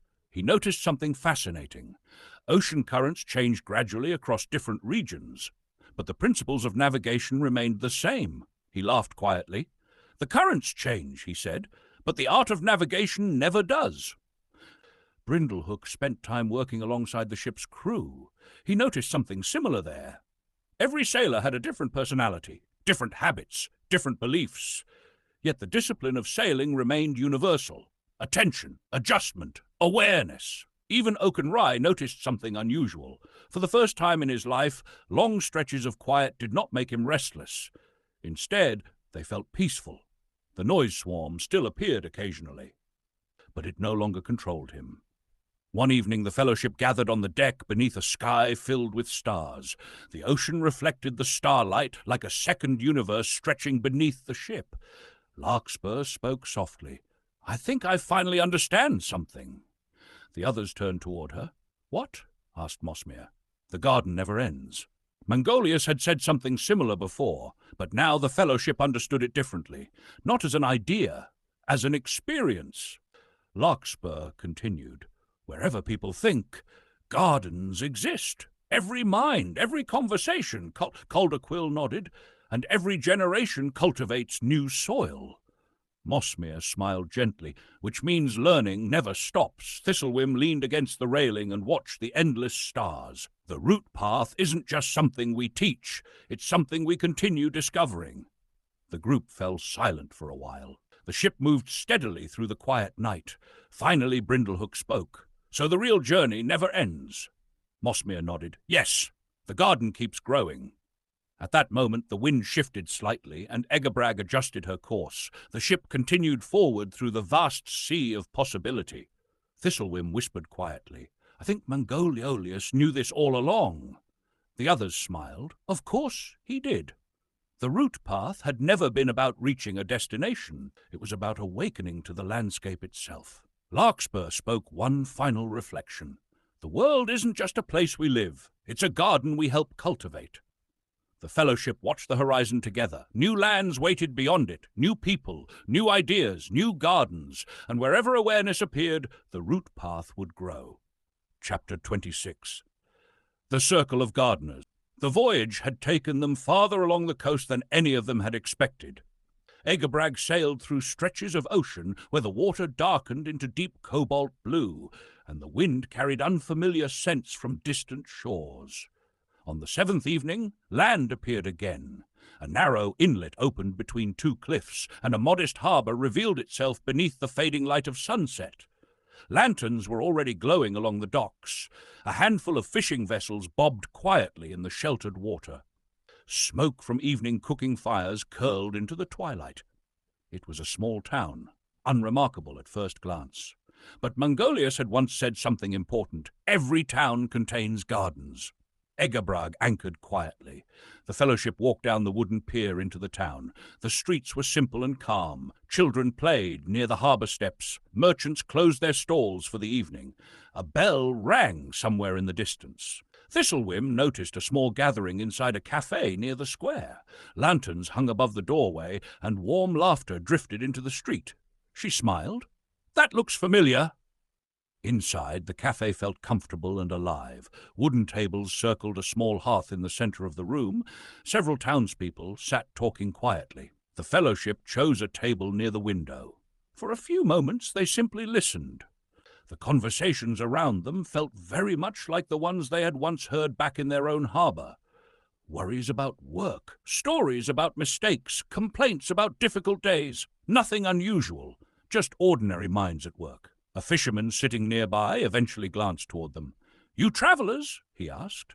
Brindlehook nodded. "Just passing through." The fisherman studied them for a moment. "You all seem unusually calm." The fellowship exchanged quiet smiles. Thistlewhim answered gently. "We practice paying attention to our thoughts," the fisherman laughed. "That sounds dangerous." "Why?" Mosmere asked. "Because if I paid attention to my thoughts," he said, "I might discover how chaotic they are." Oakenrye chuckled. "That's exactly where we started." Another person at a nearby table leaned closer. "What do you mean?" Calderquill spoke calmly. "Most people believe their thoughts are in control. But sometimes thoughts are just noise." The man raised an eyebrow. "Noise?" Larkspur nodded. "Imagine a swarm of insects buzzing around your head. They don't mean harm, but they can become exhausting." The man laughed softly. "That sounds exactly like my brain." Mosmere leaned forward kindly. "Have you ever noticed how one worry turns into 5 more?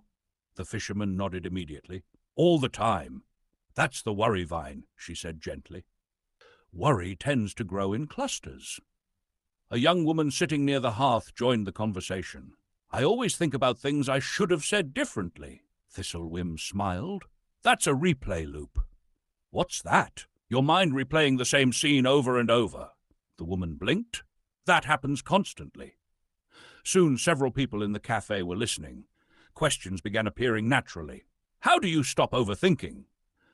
"Why do some worries feel impossible to escape? Why do I compare myself to everyone else?" The fellowship answered calmly. "Not like teachers, like fellow travelers." Brindlehook said, "When comparison appears, ask a different question." "What question?" someone asked. "Instead of asking why someone is better, ask what you can learn." Calderquill added, "Storms in the mind behave like storms at sea. They feel overwhelming, but they pass if you don't feed them." Oakenrye spoke next. "The most powerful thing you can control is attention." A merchant leaned forward. "What do you mean?" "Whatever you focus on grows stronger." The cafe had grown quiet. Not from tension, from curiosity. Seeds were landing again. Later that evening, the fellowship stepped back outside into the cool night air. The town square rested peacefully beneath a sky full of stars. Thistlewhim looked back through the cafe window. "They're still talking." Mosmere smiled softly. "They'll continue talking long after we leave." Calderquill leaned against the railing overlooking the harbour. "I think I understand something now." "What?" asked Larkspur. "The route path doesn't belong to us." Oakenrye nodded. "It belongs to anyone curious enough to notice their thoughts." Brindlehook looked out toward Egabrag, waiting quietly in the harbour. "So the teaching spreads like seeds on the wind." Mosmere smiled. "Yes." And eventually new gardeners appear. Thistlewhim looked up toward the stars. "Which means somewhere out there, other gardens are already growing." The fellowship walked slowly back toward the dock. They were no longer apprentices. They were part of something living, a quiet network of awareness, a growing circle of gardeners tending the invisible landscapes of the mind. And wherever curiosity appeared, the root path would continue to grow. Chapter 27. The First Seed. Long before the fellowship ever gathered in the Black Orchid Café, long before the teachings of the root path were spoken aloud, the gardens of the mind had always existed. Every person carried one. Some were wild, some were tangled. Some had grown quietly beautiful without their caretakers even realizing how. But most people never noticed the garden at all. They walked through life believing their thoughts were simply happening, believing worry was inevitable, believing comparison was normal, believing attention belonged to the loudest voice around them. Until one day, someone noticed the garden. That noticing was the first seed. Many years earlier, Mangolius Draconiam himself had once sat quietly in a small cafe, much like the one the fellowship first gathered in. A traveller had spoken a simple sentence. "Have you ever watched your thoughts?" The question had stayed with him. It seemed small, almost trivial, yet something about it had unsettled him. So he tried. He watched his thoughts. At first they moved like storms, worry, judgment, imagination, noise. But the more he observed, the more something extraordinary appeared. Space! Between thoughts there was space. Between reactions there was choice. Between impulse and action there was awareness. And within that space the garden revealed itself. Mangolius eventually realized something profound. Most people were not suffering because life was difficult. They were suffering because their gardens were untended. Thoughts grew wild. Beliefs grew tangled. Attention fed weeds without noticing. But once someone noticed the garden, everything could change. Years later, he shared that realization in a cafe. A few curious minds listened. Those minds became the fellowship. The fellowship became root keepers. The root path spread from conversation to conversation, from garden to garden, from mind to mind. And now the story had reached you. Perhaps while reading these words, you noticed something. A thought, a reaction, a question, a moment of awareness. Perhaps you noticed a replay loop, or a worry vine, or the quiet buzz of the noise swarm. Perhaps you noticed the space between thoughts for the first time. If that happened, then something important has already begun. The first seed has been planted. Because the root path does not belong to Mangolius. It does not belong to the fellowship. It does not belong to any single teacher. The root path belongs to anyone who notices the garden. Anyone who watches their thoughts, anyone who chooses where their attention grows, anyone who plants curiosity instead of comparison, anyone who brings calm where storms once lived. And once the garden is seen, it cannot be unseen. You may still experience worries, thoughts will still appear, storms will still visit the mind, but now something is different. You know the garden exists, you know attention is sunlight, you know beliefs form currents. You know awareness can uproot weeds, and perhaps most importantly, you know that every conversation you have, every idea you share, every moment of calm you demonstrate, plants seeds in the gardens of others. The fellowship continues traveling, new towns, new cafes, new conversations, new seeds. But the circle of gardeners grows larger every day because awareness spreads quietly, curiosity spreads gently, and seeds travel farther than anyone expects. Somewhere, at this very moment, someone is noticing their thoughts for the first time. Somewhere someone is questioning a belief they once accepted without thought. Somewhere someone is choosing curiosity instead of comparison. And somewhere a new garden is beginning. The root path continues wherever awareness appears, and now the next gardener may be you. Observe the garden, choose your attention, plant good seeds, and watch what grows. The root keeper's daily practice: simple reminders for tending the garden of your mind. Every mind is a garden. Thoughts are seeds, beliefs are roots, attention is sunlight. The quality of your life depends largely on what grows in that garden. The root path is not complicated. It is a set of simple practices repeated daily. Number 1. Observe the garden. Several times each day, pause and notice what is happening in your mind. Ask yourself, what thought is growing right now? Is this thought useful or draining? Is this a replay loop, a worry vine, or simply passing weather? Observation alone weakens many mental parasites. Awareness is the gardener's first tool. 2. Guard your attention. Attention is the most valuable resource you possess. Where attention flows, growth follows.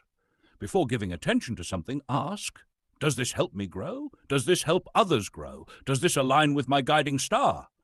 Withdraw attention from what feeds confusion, fear, or needless comparison. Attention is sunlight. Choose where it shines. Number 3. Name the weeds. Certain thoughts repeat in predictable patterns. When you recognize them, name them gently. Examples: the replay loop again. The worry vine is visiting. Comparison fungus. The noise swarm. Naming the pattern creates distance between you and the thought, and distance restores choice. 4. Return to the present. When the mind drifts into worry or endless analysis, ask, is this happening right now? If the answer is no, return attention to what is actually in front of you. Breath, movement, the moment. The present moment is where clarity lives. 5. Choose direction daily. A ship without direction drifts. Each morning ask yourself, what kind of person do I want to be today? What small action moves me toward that direction? Even small adjustments keep the journey on course. Direction matters more than speed. Nash 6. Practice creation. Every day, create something. A solution, a helpful idea, a page of writing, a moment of kindness. Creation strengthens belief in possibility, and possibility expands the garden. Hannah 7. Follow your guiding star. Purpose does not appear fully formed. It grows through curiosity, service, and practice. Look for the place where three things meet. What interests you deeply, what helps others, what you are willing to practice. Steer toward that star, even slowly. 8. Plant good seeds. Every conversation influences someone's garden. Speak ideas that encourage curiosity, awareness, possibility, calm. You never know which seed will grow into a forest. The root path in one sentence. Observe your thoughts. Choose your attention. Plant better seeds, and the garden will change. The world changes the same way gardens do, slowly, quietly, one seed at a time. Final reflection. The garden is yours. By now you have seen the landscape. You have walked through cafes where ideas were planted. You have sailed across oceans where belief currents were revealed. You have stood beneath stars where purpose became visible. Along the way, something important has likely happened. You began noticing your thoughts. Perhaps you saw a replay loop appear. Perhaps you caught a worry vine beginning to grow. Perhaps you noticed comparison quietly stealing attention. And perhaps, just for a moment, you realized something powerful. You are not the storm of thoughts. You are the gardener. Most people move through life believing their minds are places they must endure, but the root path reveals something different. The mind is not a prison. It is soil, and soil can be cultivated. What you repeatedly notice grows stronger. What you question loosens its grip. What you feed with attention becomes the landscape of your life. This means something extraordinary. Your life is not only shaped by circumstances, it is shaped by what you choose to grow. If you remember nothing else from this journey, remember this. Thoughts are seeds, beliefs are roots, attention is sunlight. Guard your attention. Choose your beliefs carefully. Plant ideas that nourish rather than drain. Over time, the garden changes. Quietly, naturally, inevitably. And something even more remarkable begins to happen. When your garden becomes calmer, the people around you begin noticing. When your attention becomes steady, others begin asking how. When your conversations carry curiosity instead of judgment, new seeds land in new soil. Without trying to persuade anyone, without forcing change, the garden spreads. This is how the world changes, not only through revolutions or declarations, but through awareness. Through one mind noticing its thoughts, through one person choosing calm instead of reaction, through one conversation planting a better idea, seed by seed, garden by garden. Somewhere, right now, someone is noticing their thoughts for the first time. Somewhere, someone is questioning a belief they once assumed was permanent. Somewhere, someone is choosing curiosity instead of comparison. And somewhere, a new gardener is beginning. Perhaps that gardener is you. The root path does not ask you to control the world. It asks something simpler. Tend your garden, choose your attention, plant good seeds, and watch what, because once a garden is seen, it can never again be ignored.